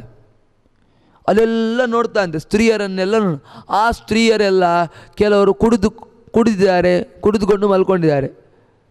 ಸರಿಯಾಗಿ ಮೈಯಲ್ಲಿ ಬಟ್ಟೆ ಇಲ್ಲ, ಏನೂ ಇಲ್ಲ, ಒಟ್ಟಾರೆ ಬಿದ್ದುಕೊಂಡಿದ್ದಾರೆ. ಎಲ್ಲ ನೋಡಿ ಹನುಮಂತ ಹೊರಗೆ ಬರ್ತಾನಂತೆ. ಹನುಮಂತ ಹೊರಗೆ ಬಂದ ಮೇಲೆ ಹನುಮಂತ ಯೋಚನೆ ಮಾಡ್ತಾನೆ, ನಾನು ಯಾರು? ಬ್ರಹ್ಮಚಾರಿ. ಅಂಥ ಬ್ರಹ್ಮಚರ್ಯ ಧರ್ಮವನ್ನು ಪಾಲಿಸುವವ. ಈ ಬ್ರಹ್ಮಚರ್ಯ ಧರ್ಮವನ್ನು ಪಾಲಿಸುವ ನಾನೀಗ ಪುರದಲ್ಲಿ ಸ್ತ್ರೀಯರನ್ನೆಲ್ಲ ನೋಡಿದೆ. ಆದರೆ ನನ್ನ ಬ್ರಹ್ಮಚರ್ಯ ಹೋಯ್ತಾ ಈಗ ಅಂತ ಅವನೇ ಯೋಚನೆ ಮಾಡ್ತಾನಂತೆ. ಯೋಚನೆ ಮಾಡಿ ಅವನೇ ಪುನಃ ಉತ್ತರ ಕೊಡ್ತಾನಂತೆ, ಸಾಧ್ಯವೇ ಇಲ್ಲ, ನನ್ನ ಬ್ರಹ್ಮಚರ್ಯ ಹೋಗಲಿಕ್ಕೆ ಸಾಧ್ಯ ಇಲ್ಲ. ಯಾಕೆ ಕೇಳಿದರೆ ನನಗೆ ಮನಸ್ಸಿನಲ್ಲಿ ವಿಕಾರವೇ ಆಗಲಿಲ್ಲ. ವಸ್ತುಗಳನ್ನು ನೋಡುವುದು ದೊಡ್ಡದಲ್ಲ, ವಸ್ತುಗಳನ್ನು ನೋಡಿ ವಿಕಾರ ಆಗುವುದು ದೊಡ್ಡದು. ಯಾವುದೇ ವಸ್ತುವನ್ನು ನೋಡುವುದು ದೊಡ್ಡದಲ್ಲ, ನೋಡಿ ಅದರಿಂದ ವಿಕಾರ ಉಂಟಾದರೆ ಅದು ದೋಷ. ವಿಕಾರ ಉಂಟಾಗಬಾರ್ದು ನಮಗೆ ಯಾವುದೇ ವಸ್ತುವನ್ನು ನೋಡುವಾಗ. ಎಂಥದ್ದೇ ವಸ್ತುವನ್ನು ಬೇಕಾದರೂ ನಾವು ಜೀವನದಲ್ಲಿ ನೋಡೋಣ. ಹನುಮಂತ ಇದನ್ನೇ, ನಾನು ಅಷ್ಟು ಜನ ಸ್ತ್ರೀಯರನ್ನು ನೋಡಿದೆ, ಮೈಯಲ್ಲಿ ಬಟ್ಟೆ ಇರಲಿ ಎಲ್ಲ ಹೌದು, ಆದರೆ ನನ್ನ ಮನಸ್ಸಿನಲ್ಲಿ ಯಾವುದೇ ರೀತಿಯಾದಂಥ ವಿಕಾರ ಆಗದೇ ಇರುವುದರಿಂದ ನನ್ನ ಬ್ರಹ್ಮಚರ್ಯ ಹೋಗಲಿಲ್ಲ ಅಂತ ಹನುಮಂತನೇ ಸರ್ಟಿಫಿಕೇಟ್ ಕೊಡ್ಕೊಂಡ. ಏನಾಯಿತು? ಹನುಮಂತ ಹಾಗಾದರೆ ಸೀತೆ ಎಲ್ಲಿದ್ದಾಳೆ ಅಂತ ಹೋಗ್ತಾನೆ. ಹುಡುಕ್ತಾನೆ ಅಶೋಕವನದಲ್ಲಿ ಸೀತೆ ಇರುವುದನ್ನು ಕಾಣ್ತಾನೆ. ಅಶೋಕವನದಲ್ಲಿ ಸೀತೆ ಇರ್ತಾಳೆ. ಅಲ್ಲಿ ಅಶೋಕವನದಲ್ಲಿ ಸೀತೆ ಇರುವಾಗ ಅಷ್ಟೊತ್ತಿಗೆ ಅಲ್ಲಿಗೆ ರಾವಣ ಬರ್ತಾನೆ. ನೋಡಿ, ಅಷ್ಟೊತ್ತಿಗೆ ರಾವಣ ಬರ್ತಾನೆ. ರಾವಣ ಬಂದು ಹನುಮಂತ ಮರದ ಮೇಲೆ ಕೂತ್ಕೊಂಡಿದ್ದಾನೆ. ರಾವಣ ಮತ್ತು ಸೀತೆ ಮಾತಾಡಲಿಕ್ಕೆ ಪ್ರಾರಂಭಿಸ್ತಾರೆ. ಇಬ್ಬರೂ ಕೂಡ ಮಾತಾಡ್ತಾರೆ. ರಾವಣ ಹೇಳ್ತಾನೆ, ನೋಡು, ನನ್ನನ್ನು ಮದುವೆ ಆಗು. ಯುದ್ಧ ಬದ್ಧ ಪ್ರಲೋಭನೆ ಎಲ್ಲ ಹೇಳ್ತಾನೆ. ನಿನಗೆ ಅದು ಕೊಡ್ತೇನೆ, ನಿನಗೆ ಇದು ಕೊಡ್ತೇನೆ, ಎಲ್ಲವನ್ನು ಕೊಡ್ತಾನೆ. ಸೀತೆ ಎಲ್ಲ ಮಾತಾಡಿ ಆಯಿತು. ಸೀತೆ ಒಂದು ಹುಲ್ಲುಗಡ್ಡಿಯನ್ನು ಎದುರಿಗೆ ಇಡ್ತಾಳೆ. ಅಂದರೆ ಪರಪುರುಷರಲ್ಲಿ ನೇರವಾಗಿ ಕೂಡ ಅವಳು ಮಾತಾಡೋದಿಲ್ಲ. ಒಂದು ಆ ಒಂದು ಹುಲ್ಲುಗಡ್ಡಿಯನ್ನಿರುವಾಗ ನೀನು ಹುಲ್ಲುಗಡ್ಡಿಗೆ ಸಮಾನ ಎಂಬ ಸಂದೇಶವನ್ನು ಸೀತೆ ಕೊಡ್ತಾಳೆ. ಎದುರಲ್ಲಿಡ್ತಾಳೆ. ಎದುರಲ್ಲಿ ಇಟ್ಟ ಮೇಲೆ ಮಾತಾಡ್ಲಿಕ್ಕೆ ಶುರು ಮಾಡ್ತಾಳೆ ನೋಡಿ. ಗ್ರಾಮ ಸಿಂಹಂ ಯಥಾ ಸಿಂಹೋ ಗರುಡ ಪನ್ನಗಂ ಯಥಾ ಗಜೋ ಯಥಾ ಜಂ ಹತ್ವಾ ತ್ವಾಂ ಅಪ್ರಯತ್ನೇನ ರಾಘವ. ಎಲೈ ರಾವಣ, ನನ್ನನ್ನು ನೀನು ಬಿಟ್ಟು ಬಿಡು. ಒಂದು ವೇಳೆ ನನ್ನನ್ನು ನೀನು ಹಿಡಿದುಕೊಂಡಿ ಅಂತ ಆದರೆ ಸಮಸ್ಯೆ ಏನು ಗೊತ್ತಾ? ನೀನು ಸಾಯುವುದು ನಿಶ್ಚಿತ. ರಾಮನ ಕಾಲಿಗೆ ಹೋಗಿ ಬೀಳು. ನೀನು ರಾಮನಿಗೆ ಶರಣಾಗು. ನೀನು ಶರಣಾದಿ ಅಂತಾದರೆ ರಾಮ ನಿನ್ನನ್ನು ಕ್ಷಮಿಸ್ತಾನೆ. ಯಾಕಂದರೆ ಅವ ಭಕ್ತವತ್ಸಲ. ನೀನು ಇಷ್ಟು ದೊಡ್ಡ ತಪ್ಪು ಮಾಡಿದ್ರೂ ಕೂಡ ನಿನಗೆ ಏನೂ ಮಾಡುವುದಿಲ್ಲ ರಾಮ. ಅವನ ಕಾಲಿಗೆ ಬಿಡು. ಒಂದು ವೇಳೆ ನೀನು ಬೀಳಲಿಲ್ವಾ, ಇದೇ ಹಠವನ್ನು ಮುಂದುವರಿಸಿದ್ಯಾ, ಒಂದು ಸಿಂಹ ನಾಯಿಯನ್ನು ಹೇಗೆ ಕೊಲ್ತದೋ, ಸಿಂಹಕ್ಕೆ ನಾಯಿಯನ್ನು ಕೊಲ್ಲಿಕ್ಕೆ ಏನಾದರೂ ಕಷ್ಟ ಉಂಟಾ? ಯಾವುದೇ ರೀತಿಯಾದಂಥ ಕಷ್ಟ ಇಲ್ಲ. ಒಂದು ಸಿಂಹ ನಾಯಿಯನ್ನು ಹೇಗೆ ಕೊಲ್ತದೋ, ಅಥವಾ ಒಂದು ಹಾವನ್ನು ಗರುಡ ಹೇಗೆ ಸುಲಭವಾಗಿ ಕೊಲ್ತಾನೋ, ಅಥವಾ ಒಂದು ಆನೆ ಮೇಕೆಯನ್ನು ಹೇಗೆ ಸುಲಭವಾಗಿ ಕೊಲ್ತದೋ, ಅದೇ ರೀತಿಯಾಗಿ ರಾಮ ನಿನ್ನನ್ನು ಸುಲಭವಾಗಿ ಸಾಯಿಸ್ತಾನೆ. ಯಾವುದೇ ರೀತಿಯಾದಂತಹ ಕಷ್ಟವನ್ನು ಕೂಡ ರಾಮ ಪಡುವುದಿಲ್ಲ ಅಂತ ಹೇಳ್ತಾರೆ. ಯಾವುದೇ ರೀತಿಯಾದ ಕಷ್ಟ, ಆನೆ ಮೇಕೆಯನ್ನು ಸಾಯಿಸಲಿಕ್ಕೆ, ಸಿಂಹ ನಾಯಿಯನ್ನು ಸಾಯಿಸಲಿಕ್ಕೆ, ಗರುಡ ಹಾವನ್ನು ಸಾಯಿಸಲಿಕ್ಕೆ ಯಾವ ರೀತಿಯಾಗಿ ಕಷ್ಟಪಡುವುದಿಲ್ಲವೋ ಅದೇ ರೀತಿಯಾಗಿ ರಾಮನು ಕೂಡ ನಿನ್ನನ್ನು ಸಾಯಿಸಲಿಕ್ಕೆ ಯಾವುದೇ ರೀತಿಯಾದಂಥ ಕಷ್ಟ ಆಗುವುದಿಲ್ಲ. ಅವನಿಗೆ ಸುಲಭವಾಗಿ ನಿನ್ನನ್ನು ಸಾಯಿಸ್ತಾನೆ ಅಂತ ಹೇಳ್ತಾರೆ. ಆವಾಗ ರಾವಣ ಹೇಳ್ತಾರೆ, ನೋಡು ಸಾಧ್ಯ ಇಲ್ಲ, ಅದು ಸಾಧ್ಯ ಇಲ್ಲ. ಮತ್ತೆ ಇನ್ನು ಇರುವುದು 2 ತಿಂಗಳು, 10 ತಿಂಗಳಾಗಿ ಆಯ್ತು, ಇನ್ನು 2 ತಿಂಗಳಲ್ಲಿ ಅದು ಸಾಧ್ಯ ಇಲ್ಲ ಅಂತ ಹೇಳ್ತಾರೆ. ನೋಡಿ, 10 ಬಂದು 11ನೇದ್ದು ಬರುವಾಗ ನಮಗೆ ತಲೆ ಕೆಡೋದು. 10 ಮುಗೀತದೆ, 11 ಬರುವಾಗ ತಲೆ ಕೆಡೋದು. ಮಹಾಭಾರತದಲ್ಲೂ ಕೂಡ ಹೀಗೆ ನೋಡಿ, ಪಾಂಡವರು 10 ವರ್ಷ ವನವಾಸ ಮುಗೀತು, 10 ವರ್ಷ ಸುಖವಾಗಿದ್ದರು ವಿರಾಟ ನಗರದಲ್ಲಿ. 10 ಬಂದು 11ನೇದ್ದು ಬರುವಾಗ ನಮಗೆ ತಲೆ ಕೆಡೋದು. ಇದರ ಸಂದೇಶ ಏನು ಹೇಳಿ? ಇಷ್ಟೇ, 10 ದಿವಸ ಆರಾಮಾಗಿ ನಾವಿರ್ತೇವೆ, ಊಟ ಮಾಡ್ತಾ ಎಲ್ಲ ಇರ್ತೇವೆ. 11ನೇದ್ದು ಬರುವಾಗ ನಮಗೆ ತಲೆ ಕೆಡ್ತದೆ. ಹೇಗೆ ಕೀಚಕ 10 ತಿಂಗಳಿಂದ ನೋಡ್ತಾ ಇದ್ದಾನೆ ದ್ರೌಪದಿಯನ್ನು, 10 ತಿಂಗಳು ಅವನಿಗೆ ತಲೆ ಕೆಡಲಿಲ್ಲ. 10 ಆದಮೇಲೆ 11ನೇದ್ದು ಬರುವಾಗ ತಲೆ ಕೆಟ್ಟಿತು. ಇಲ್ಲಿಯೂ ಕೂಡ ಹೋಗಿ 10 ಆಗುವಾಗ ತಲೆ ಕೆಡಲಿಲ್ಲ ರಾವಣಿಗೆ. ಅವ ಹೇಳ್ತಾನೆ ಇನ್ನು ಇರುವುದು 2 ತಿಂಗಳು, 11ನೇದ್ದು ಬರುವಾಗ ತಲೆ ಕೆಡ್ತದೆ. ನೋಡಿ, ಮಾತಾಡ್ಲಿಕ್ಕೆ ಬೊಬ್ಬೆ ಬಂದಾಗ ಮಾತಾಡ್ಲಿಕ್ಕೆ ಶುರು ಮಾಡ್ತಾರೆ. ನಮಗೂ ಕೂಡ ಹೀಗೆ ರಾಮಾಯಣ ಮತ್ತು ಮಹಾಭಾರತ ತಿಳಿಸ್ತಾ ಉಂಟು. ನಮಗೂ ನಿಮಗೂ ಹೀಗೆ 10 ದಿವಸ ಸರಿ ಇರ್ತೇವೆ, 11ನೇ ದಿವಸ ತಲೆ ಕೆಡ್ತದೆ. 10 ದಿವಸ ಎಲ್ಲ ಪುಣ್ಯ ಸಂಪಾದನೆ ಮಾಡ್ತೇವೆ, ದೇವಸ್ಥಾನಕ್ಕೆ ಬರೋದು, ತೀರ್ಥ ತೆಗೆದುಕೊಳ್ಳುವುದು, ಗಂಧ ಹಚ್ಚಿಕೊಳ್ಳುವುದು, ದೇವರಿಗೆ ಪ್ರದಕ್ಷಿಣೆ ಬರುವುದು, ಮನೆಯಲ್ಲಿ ದೀಪ ಹಚ್ಚುವುದು, ಎಲ್ಲವನ್ನು 10 ದಿವಸ ಪುಣ್ಯ ಸಂಪಾದನೆ ಮಾಡ್ತೇವೆ. 11ನೇ ದಿವಸಕ್ಕೆ ತಲೆ ಕೆಡ್ತದೆ. 3 ಹೊತ್ತು ಸಖತ್ತು ತಿಂತೇವೆ, ಎಲ್ಲ ಇದ್ದಾಬದ್ದ ಪಾಪಗಳನ್ನೆಲ್ಲ ಸಂಗ್ರಹ ಮಾಡ್ತೇವೆ. 10 ದಿವಸ ಮಾಡಿದ್ದು ಕೂಡ ಹೋಯ್ತು. 10 ದಿವಸ ಮಾಡಿದ್ದು ಕೂಡ ಹೋಯ್ತು. ಕೀಚಕ 10 ತಿಂಗಳು ಸುಮ್ಮನೆ ಇದ್ದ, ಇನ್ನು 2 ತಿಂಗಳು ಸುಮ್ಮನೆ ಇದ್ದ ಅಂತಾದರೆ ಅವ ಬದುಕ್ತಾ ಇದ್ದ. ಅವ ದ್ರೌಪದಿಯ ಸುದ್ದಿಗೆ ಹೋಗಲಿಲ್ಲದಿದ್ದರೆ ಅವ ಬದುಕ್ತಾ ಇದ್ದ. ರಾವಣ ಸುಮ್ಮನೆ ಸೀತೆಯನ್ನು ಬಿಟ್ಟು ಬಿಟ್ಟಿದ್ರೆ ಬದುಕ್ತಾ ಇದ್ದ. ಅವನಿಗೂ ಕೂಡ 11 ಬರುವಾಗ ತಲೆ ಕೆಟ್ಟಿತು, ಇವನಿಗೂ ಕೂಡ 11 ಬರುವಾಗ ತಲೆ ಕೆಟ್ಟಿತು, ನಮಗೂ ಕೂಡ 11 ಬರುವಾಗ ತಲೆ ಕೆಡ್ತದೆ. ಕೆಟ್ಟು ನಾವು ಏನೇನೋ ಮಾಡ್ತೇವೆ. ನಾಳ್ದು ಆದಿತ್ಯವಾರ ಏಕಾದಶಿಗೆ ಉಪವಾಸವೇ ಮಾಡುವುದಿಲ್ಲ. ಇದು ನಿಮ್ಮ ಇಡೀ ಕತೆ ಕೇವಲ ಕಥೆಯಾಗಿ ಕೇಳಬಾರ್ದು, ಅದ್ರಲ್ಲಿ ನಮಗೊಂದು ಸಂದೇಶ ಇರ್ತದೆ. ಆ ಸಂದೇಶವನ್ನು ನಾವು ತಿಳ್ಕೊಳ್ಬೇಕು. ಆಯಿತು, ಇನ್ನು 2 ತಿಂಗಳು ಆಗುವುದಿಲ್ಲ ಅಂತಾನೆ. 2 ಅಲ್ಲ, ಈಗ ಆಗ್ತದೆ ಅಂತ ಹೇಳ್ತಾರೆ. ತುಂಬ ಹೊತ್ತು ರಾಮನಿಗೆ ಮನಸ್ಸು ಮಾಡಿದರೆ ಏನೂ ಕಷ್ಟ ಅಲ್ಲ ಅಂತ ಹೇಳ್ತಾರೆ.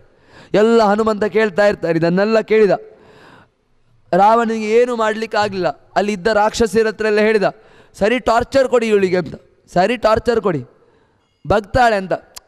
ನಮ್ಮ ಕೈಯಿಂದ ಆಗಲಿಲ್ಲದಕ್ಕೆ ಎಲ್ಲರೂ ಹೀಗೆ, ನಮ್ಮಿಂದ ಆಗೋದಿಲ್ಲ, ಬೇರೆಯವ್ರಿಗೆ ಏನೋ ಟಾರ್ಚರ್ ಕೊಡಿಸೋದು. ಅವರೆಲ್ಲ ಟಾರ್ಚರ್ ಕೊಡ್ಲಿಕ್ಕೆ ಶುರು ಮಾಡಿದರು. ಮತ್ತು ಮಲ್ಕೊಂಡ್ರು, ಎಲ್ಲ ಆಯಿತು. ಹನುಮಂತ ಮೇಲಿಂದ ರಾಮನ ಕಥೆಯನ್ನು ಅವರೆಲ್ಲ ಬೋಧ ತಪ್ಪಿ ಮಲ್ಕೊಂಡಾಯಿತು.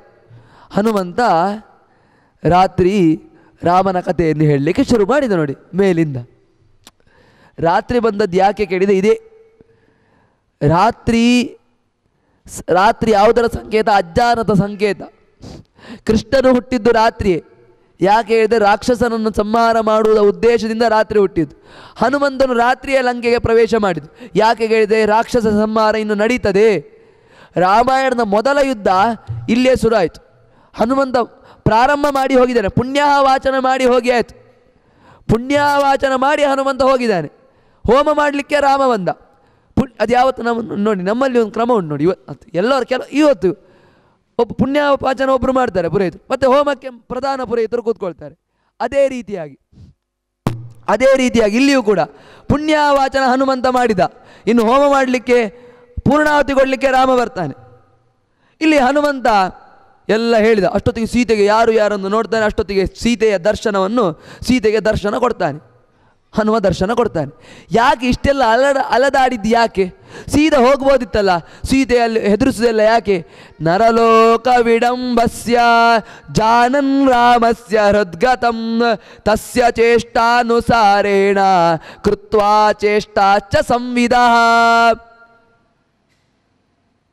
ವಿಡಂಬನೆ, ಮನುಷ್ಯರಾಗಿ ಬಂದ ಮೇಲೆ ಮನುಷ್ಯರಂತೆ ಪ್ರವೃತ್ತಿ ಮಾಡಬೇಕು ಎಂಬ ವಿಡಂಬನೆ ಮಾಡಲಿಕ್ಕೋಸ್ಕರ ಹನುಮಂತ ಇಷ್ಟೆಲ್ಲ ಅಲದಾಡಿದ್ದು. ಮತ್ತು ರಾಮಸ್ಯ ಹೃದ್ಗತಂ, ರಾಮನ ಹೃದಯ ಕಮದಲ್ಲಿ, ರಾಮನ ಮನಸ್ಸಿನಲ್ಲಿ ಏನುಂಟಂತ ಹನುಮಂತ ತಿಳ್ಕೊಂಡಿದ್ದಾನೆ.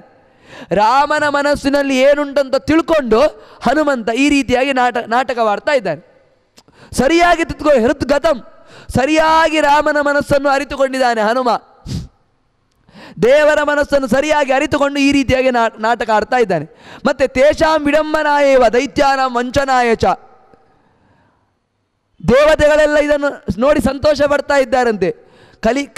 ಕಲ್ಯಾದಿಗಳು ರಾಕ್ಷಸರಿದ್ದಾರಲ್ವಾ, ಚಪ್ಪಾಳೆ ತರ್ತಾ ಇದ್ದಾರಂತೆ. ನೋಡಿ, ದೇವರಂತೆ ಹೇಳ್ತಾನೆ, ಹನುಮಂತ ದೇವರಂತೆ, ರಾಮ ದೇವರಂತೆ, ಸೀತೆ ಎಲ್ಲಿದ್ದ ಅಂತ ಹುಡ್ಕೊಳ್ಳಿಕ್ಕೆ ಆಗ್ತಾ ಇಲ್ಲ ಇವರಿಗೆ, ಇವರೊಬ್ಬರು ದೇವರ ಅಂತ ಕಲ್ಯಾದಿಗಳು ಎಲ್ಲ ಬೊಬ್ಬೆ ಹೊಡಿತಾ ತಮಾಷೆ ಮಾಡ್ತಾ ಇದ್ರಂತೆ. ಅಂದರೆ ಅವರಿಗೆ ಅಂಧ ತಮಸ್ಸಿಗೆ ಹಾಕಬೇಕು ದೇವರಿಗೆ, ಅವರು ನರಕಕ್ಕೆ ಬೀಳಬೇಕು. ನರಕಕ್ಕೆ ಬೀಳಬೇಕಾದ್ರೆ ಈ ರೀತಿಯಾಗೆಲ್ಲ ಮಾತಾಡಬೇಕು. ಅದು ಇವತ್ತಿಗೂ ಮುಂದುವರೆದಿದೆ ನೋಡಿ. ಇವತ್ತಿಗೂ ಒಂದು ಮನೆಯಲ್ಲಿ ರಾಮಾಯಣ ಪುಸ್ತಕ ಇದ್ದರೆ, ಅಯ್ಯೋ ರಾಮಾಯಣ ಪುಸ್ತಕ ಮನೆಯಲ್ಲಿ ಇಟ್ಕೊಂಡಿದ್ರ ಗ್ಯಾರಂಟಿ ಗಂಡ ಹೆಂಡತಿಗೆ ಜಗಳ ಆಗ್ತದೆ ಮನೆಯಲ್ಲಿ ಅಂತ ಹೇಳ್ತಾರೆ. ಇವತ್ತಿಗೂ ಉಂಟು ನೋಡಿ ಇಂಥ ಒಂದು ವಾತಾವರಣ ನಮ್ಮಲ್ಲಿ. ಕಲ್ಯಾದಿಗಳು ಇವತ್ತಿಗೂ ಇದ್ದಾರೆ. ಒಂದು ಏನಾದರೂ ಮನೆಯಲ್ಲಿ ಗಲಾಟೆ ನಡೆದರೆ ಸಾಕು, ನಡೀತು ರಾಮಾಯಣ ನಡೀತು ಹೇಳ್ತಾರೆ. ಅವರಿಗೆ ರಾಮಾಯಣದ ಬೇರೆ ಕತೆ ಗೊತ್ತಿಲ್ಲ, ಕೇವಲ ರಾಮ ಮತ್ತು ರಾವಣನ ಯುದ್ಧ ಮಾತ್ರ ಗೊತ್ತಿರೋದು. ಸೀತೆ ರಾಮನ ಜೊತೆಗೆ ಎಷ್ಟು ವರ್ಷ ಬಾಳಿದಾಳೆ ಗೊತ್ತಿಲ್ಲ. ಅವಳು ಕಾಡಿಗೆ ಹೋದಕ್ಕಿಂತ ಜಾಸ್ತಿ, ರಾಮನನ್ನು ಸೀತೆ ಬಿಟ್ಟಿರುವುದಕ್ಕಿಂತ ಜಾಸ್ತಿ ಒಟ್ಟಿಗಿದ್ದದ್ದೇ ಜಾಸ್ತಿ ಬಿಟ್ಟಿರುವುದಕ್ಕಿಂತ, ಅದು ಗೊತ್ತಿಲ್ಲ. ಬಿಟ್ಟಿರುವುದು ಮಾತ್ರ ನೆನಪಾಗೋದು ಇವರಿಗೆ. ಇವತ್ತಿಗೂ ನೋಡಿ ಕಲ್ಯಾದಿಗಳು ಇವತ್ತಿಗಿದ್ದಾರೆ, ಅವತ್ತಿಗೆ ಮಾತ್ರ ಅಲ್ಲ ಇವತ್ತಿಗೂ ಇದ್ದಾರೆ. ಆದ್ದರಿಂದ ಈ ಕಲ್ಯಾದಿಗಳಲ್ಲಿ ಕಲಿ ಮೊದಲಾದವರಲ್ಲಿ ಹೀಗೆ ಮಾತಾಡ್ತಾ ಇದ್ರಂತೆ, ಎಂಥ ದೇವರಿವ, ಎಂಥ ಹನುಮ ಮಾರ, ಸೀತೆ ಎಲ್ಲಿದ್ದ ಅಂತ ಹಿಡ್ಕೊಳ್ಳಿಕ್ಕಾಗಲಿಲ್ಲ, ಎಂಥ ರಾಮ ಮಾಡ ಅಳ್ತಾ ಇದ್ದ, ಸೀತೆಯನ್ನು ಬಿಟ್ಟಿದ್ದ ಅಂತ ಎಲ್ಲ ಮಾತಾಡ್ತಾ ಇದ್ರು. ಇದು ಮಾತಾಡುವುದಕ್ಕೋಸ್ಕರ ಹನುಮಂತ ಈ ರೀತಿಯಾಗಿ ನಾಟಕವಾಡ್ತಾ ಇದ್ದದ್ದು.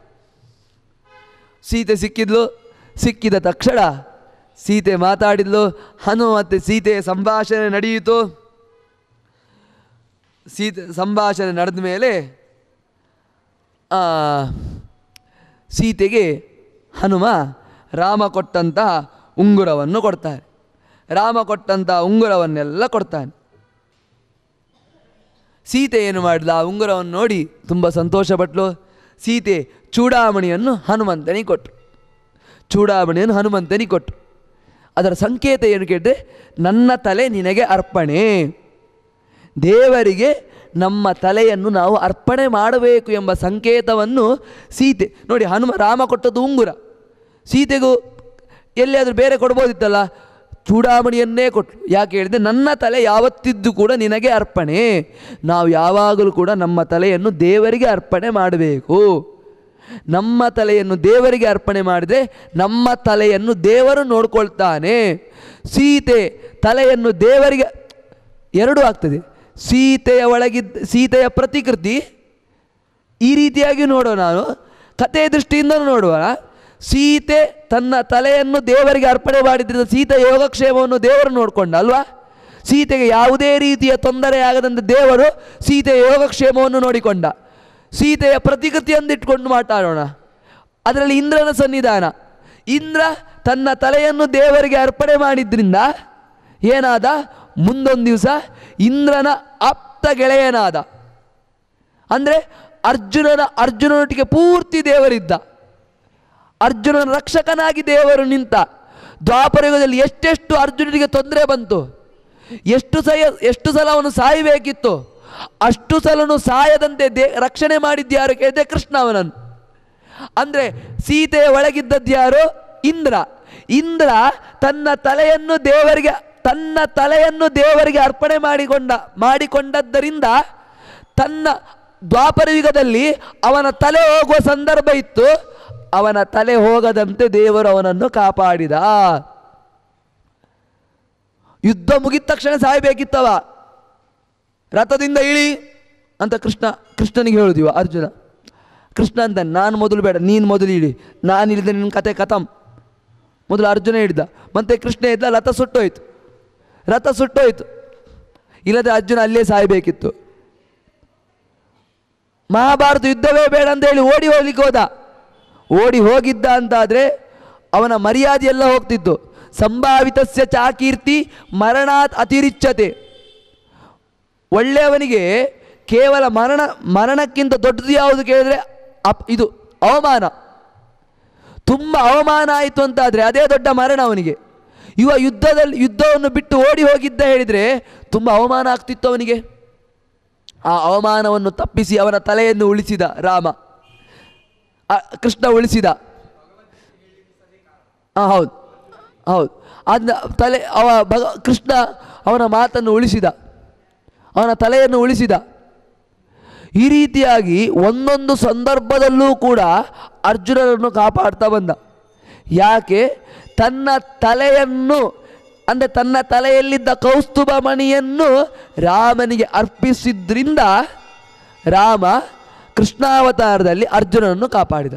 ಆದ್ದರಿಂದ ನಿಮಗೆ ಸಂದೇಶ ನೀಡ್ತಾ ಇದ್ದಾರೆ, ತಲೆಯನ್ನು ನಾವು ದೇವರಿಗೆ ಅರ್ಪಿಸಿದರೆ ದೇವರು ನಮ್ಮನ್ನು ಕಾಪಿಡ್ತಾನೆ. ಅಂತಹ ಸೀತೆ ಕೌಸ್ತುಭ ಮಣಿಯನ್ನು ಹನುಮಂತನಿಗೆ ಕೊಟ್ಟಳು. ಹನುಮಂತ ಅದನ್ನು ಸ್ವೀಕಾರ ಮಾಡಿದ ಮೇಲೆ ಸ್ವಲ್ಪ ಹನುಮಂತನಿಗೆ ಆಟ ಆಡುವ ಅಂತ ತೋರಿತು. ಈಗ ಸುಮ್ಮನೆ ಬಂದು ಹೋದರೆ ಪ್ರಯೋಜನ ಇಲ್ಲ, ಎಷ್ಟು ಹೇಳಿತು ಅಷ್ಟೇ ಮಾಡಿದರೆ ಪ್ರಯೋಜನ ಇಲ್ಲ. ರಾಮ ಎಷ್ಟು ಹೇಳಿದ? ಸೀತೆಯನ್ನು ನೋಡಿಕೊಂಡು ಸೀತೆಯ ಯೋಗಕ್ಷೇಮವನ್ನು ವಿಚಾರ ಮಾಡಿಕೊಂಡು ಬಾ ಅಂತ ರಾಮ ಹೇಳಿದ. ಅದು ಇಷ್ಟೇ ಮಾಡಿದರೆ ಅವ ಒಳ್ಳೆಯ ಒಬ್ಬ ವಿದ್ಯಾರ್ಥಿ ಅಂತ ಆಗೋದಿಲ್ಲ.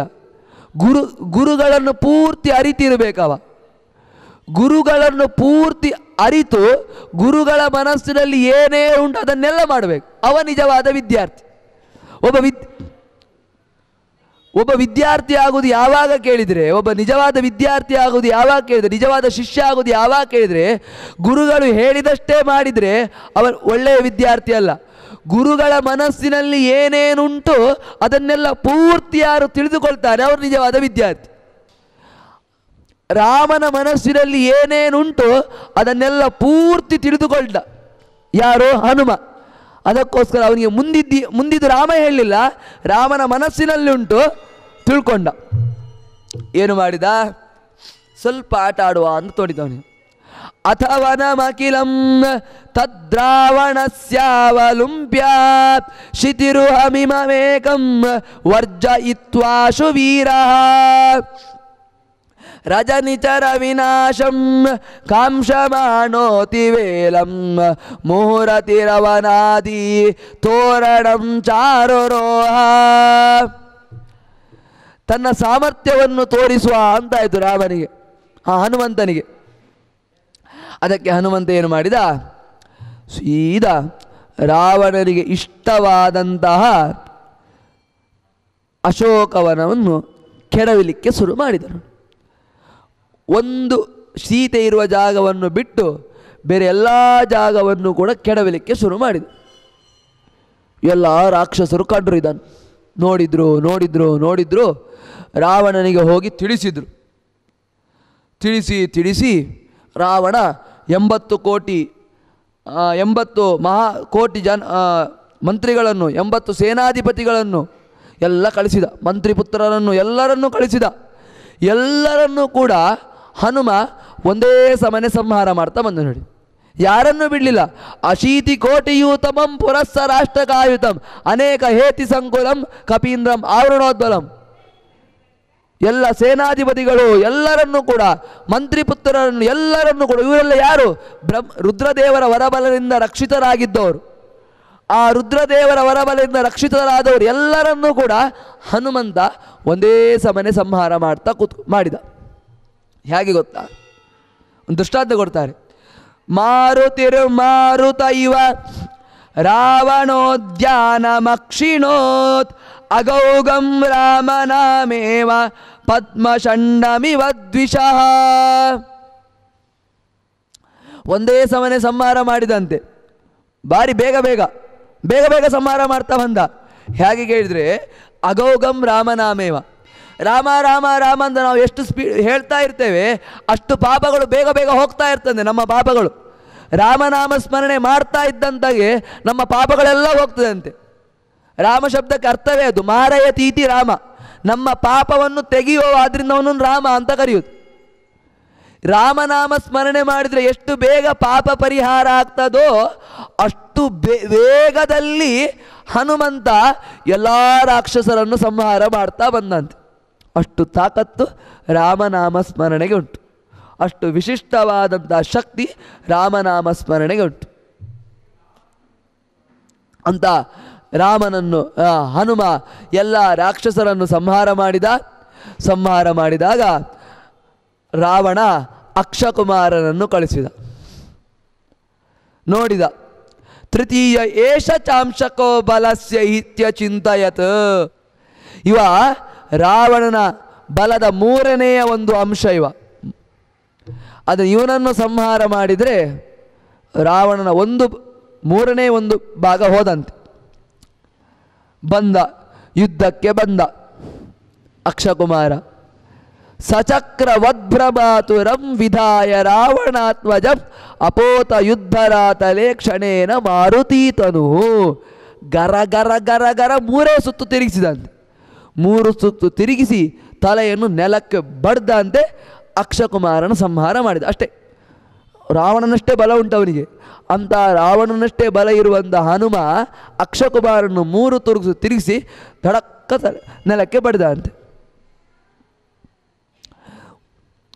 ಈ ಉತ್ಸವ ನಡೀತದೆ ನೋಡಿ, ದೇವರಿಗೆ ಉತ್ಸವ ನಡೆಯುವಾಗ ನೀವು ನೋಡಿರ್ಬೋದು. ಈ ಉತ್ಸವ ದೇವರು ಹೊರಗೆ ಬಂದ ಮೇಲೆ ರಥಕ್ಕೆ ದೇವರು ಹೋಗುವುದಕ್ಕಿಂತ ಮುಂಚೆ ಒಂದು ತೆಂಗಿನಕಾಯಿ ಕೊಡ್ತಾರೆ. ಆ ತೆಂಗಿನಕಾಯಿ ಮೊದಲು ದೇವರಿಗೆ 3 ಸುತ್ತು ಹೊಡೆದು ನೆಲಕ್ಕೆ ಬಡಿತಾರೆ. ಅದು ಏನು ನಮ್ಮಲ್ಲಿ ಒಂದು ಹಿಂದಿನಿಂದ ಬಂದ ಸಂಪ್ರದಾಯ ಕೇಳಿದರೆ ದೇವರ ದೃಷ್ಟಿ ತೆಗೆಯುವುದು. ಅಂದರೆ ದೇವರನ್ನು ನೇರವಾಗಿ ನೋಡುವಂಥ ತಾಕತ್ತು ನಮಗಿಲ್ಲ. ಆ ರೀತಿಯಾಗಿ ಒಂದು ಬಂದ ಒಂದು ಕಲ್ಪನೆ ಅದು. ದೇವರಿಗೆ 3 ಸುತ್ತು ಹೊಡೆದು ನೆಲಕ್ಕೆ ಬಡಿತಾರೆ ಆ ತೆಂಗಿನಕಾಯಿಯನ್ನು. ಹನುಮಂತನ ಅನುಸಂಧಾನವೂ ಕೂಡ ಇದೆ. ಇನ್ನು ರಾಮ ಬರಲಿಕ್ಕಿದ್ದಾನೆ, ಮೊದಲು ದೃಷ್ಟಿ ತೆಗಿಬೇಕಲ್ವಾ. ಅದಕ್ಕೆ ಅಕ್ಷಕುಮಾರನ ತಲೆಯನ್ನೇ ತೆಂಗಿನಕಾಯಿ ಅಂತ ಅಂದ್ಕೊಂಡ. ಅವನು ಕೂಡ ಅಲ್ಲಿಯೂ ಕೂಡ ಈ ಉತ್ಸವದಲ್ಲೂ ಕೂಡ 3 ಸುತ್ತು ನೋಡಿ, ದೇವರಿಗೆ 3 ಸುತ್ತು ತಿರುಗಿಸಿ ತೆಂಗಿನಕಾಯಿ. ಇಲ್ಲಿಯೂ ಕೂಡ ಅವನು 3 ಸುತ್ತು ತಿರುಗಿಸಿದ, ತಲೆಯನ್ನು ನೆಲಕ್ಕೆ ಬಡ್ದ. ಅಂದರೆ ಮುಂದೆ ನಡೆಯುವುದೆಲ್ಲ ದೊಡ್ಡ ಉತ್ಸವ. ಅದು ಯುದ್ಧ ಅಲ್ಲ, ಅದು ಕೊಲ್ಲುವುದಲ್ಲ, ಒಂದು ಉತ್ಸವ ಹೇಗೆ ನಡಿಬೇಕಂತ ಹನುಮಂತ ನಮಗೆ ತೋರಿಸಿಕೊಟ್ಟ. ನೆಲಕ್ಕೆ ಬಡ್ದ, ಸತ್ತು ಹೋದ. ಆಯಿತಾ? ಮಂಡೆ ಬಿಸಿ ಆಯಿತು. ಪುನಃ ಇಂದ್ರಜಿತನ್ನು ಕಳಿಸಿದ. ಇಂದ್ರಜಿತ್ ಬಂದು ಬ್ರಹ್ಮಾಸ್ತ್ರವನ್ನು ಪ್ರಯೋಗ ಮಾಡಿದ. ಹನುಮಂತ ಬ್ರಹ್ಮಾಸ್ತ್ರಕ್ಕೆ ಕಟ್ಟು ಬಿದ್ದ. ಯಾಕೆ ಕಟ್ಟು ಬಿದ್ದ? ಸಂದೇಹ ಬರ್ತದೆ. ಅಲ್ಲಿ ಬ್ರಹ್ಮನ ವರ ಇದ್ದವನು ಕೊಂದಂಥ ಸಿಂಹಿಕೆಯನ್ನು ಇಲ್ಲಿ ಬ್ರಹ್ಮಾಸ್ತ್ರವನ್ನು ತಡೆಯುವಂಥ ತಾಕತ್ತಿಲ್ವ ಹನುಮನಿಗೆ ಕೇಳಿದರೆ ಉಂಟು. ಆದರೂ ಅದಕ್ಕೆ ಕಟ್ಟು ಬಿದ್ದ. ಯಾಕೆ ಕೇಳಿದರೆ ಮಯಾವರ ವಿಲಂಘಿತ ಹೆನೇಕ ಸ್ವಯಂಭುವ ಸಮಾನನೀಯ ಏವಮೇ ತಥೋತ್ರ ಮಾನಯಾಮ್ಯಹಂ. ಅನೇಕ ಬಾರಿ ನಾನು ಬ್ರಹ್ಮನ ವರವನ್ನು ಸುಳ್ಳು ಮಾಡಿದ್ದೇನೆ. ಇದು ಒಂದು ಬಾರಿ ಇರಲಿ, ಸುಮ್ಮನೆ ಯಾಕೆ? ಅವ ಎಷ್ಟಾದರೂ ನನ್ನಕ್ಕಿಂತ ದೊಡ್ಡವ ಅಲ್ವಾ, ಎಷ್ಟಾದರೂ ನನ್ನಕ್ಕಿಂತ ದೊಡ್ಡವ, ನಾನು ಮುಂದೆ ಆ ಪಟ್ಟಕ್ಕೆ ಹೋಗ್ಬೋದು. ಈಗ ನನ್ನಕ್ಕಿಂತ ಸ್ವಲ್ಪ ದೊಡ್ಡವ ಅಲ್ವಾ, ಸ್ವಲ್ಪ ದೊಡ್ಡವನಾದಿಂದ ಅವನಿಗೆ ಗೌರವ ಕೊಡೋದು ಒಳ್ಳೇದಲ್ವ. ನಾನು ಇರಲಿ, ನನಗೆ ಈ ಬ್ರಹ್ಮಾಸ್ತ್ರ ಕಟ್ಟಿ ಬಿದ್ದರೆ ಅಲ್ಲಿ ರಾವಣನನ್ನು ನೋಡ್ಬೋದು, ಅದಕ್ಕೊಂದು ಅವಕಾಶ ಸಿಗ್ತದೆ ನನಗೆ. ಆದ್ದರಿಂದ ಬ್ರಹ್ಮಾಸ್ತ್ರಕ್ಕೆ ಹೆದರಿ ಕಟ್ಟು ಬಿದ್ದದ್ದಲ್ಲ, ಸ್ವತಃ ಹನುಮಂತನೇ ಕಟ್ಟು ಬಿದ್ದದ್ದು, ಹೆದರಿ ಕಟ್ಟು ಬಿದ್ದದಲ್ಲ, ಸ್ವತಃ ಅವನಾಗೆ ಕಟ್ಟು ಬಿದ್ದದ್ದು. ಕಟ್ಟು ಬಿದ್ದು ಆ ಬ್ರಹ್ಮಾಸ್ತ್ರ ಬಿತ್ತು. ಈ ರಾಕ್ಷಸರಿಗೆ ತಲೆ ಇಲ್ಲ ಇದಕ್ಕೆ ನೋಡಿ, ಬ್ರಹ್ಮಾಸ್ತ್ರಕ್ಕೆ ಕಟ್ಟು ಬಿದ್ದಾಯ್ತು, ರಾಕ್ಷಸರು ಬಂದು ಒಂದು ಹಗ್ಗ ಕಟ್ಟಿತು. ಆಗ ಏನಾಯ್ತು, ಬ್ರಹ್ಮಾಸ್ತ್ರ ಹೊರಟೋಯ್ತು. ಯಾವತ್ತು ದೊಡ್ಡವರೇ ಇದು, ದೊಡ್ಡವರು ಇರುವಾಗ ಚಿಕ್ಕವರು ಕುರ್ಚಿಯಲ್ಲಿ ಕೂತ್ಕೊಳ್ಳಿಕ್ಕೆ ಬರಬಾರ್ದು, ಅದು ಅವಮಾನ. ದೊಡ್ಡವರೊಂದು ಸಿಂಹಾಸನದಲ್ಲಿ ಕೂತ್ಕೊಂಡಿರ್ತಾರೆ, ಅವರ ಪಕ್ಕಕ್ಕೆ ಸರಿ ನಾವಲ್ಲಿ ಕೂತ್ಕೊಳ್ಳೋದಲ್ಲ, ಅವ್ರು ಅಲ್ಲಿಂದ ಎದ್ದೇ ಹೋಗ್ತಾರೆ, ಅವ್ರಿಗೆ ಅವಮಾನ ಮಾಡಿದಂತೆ.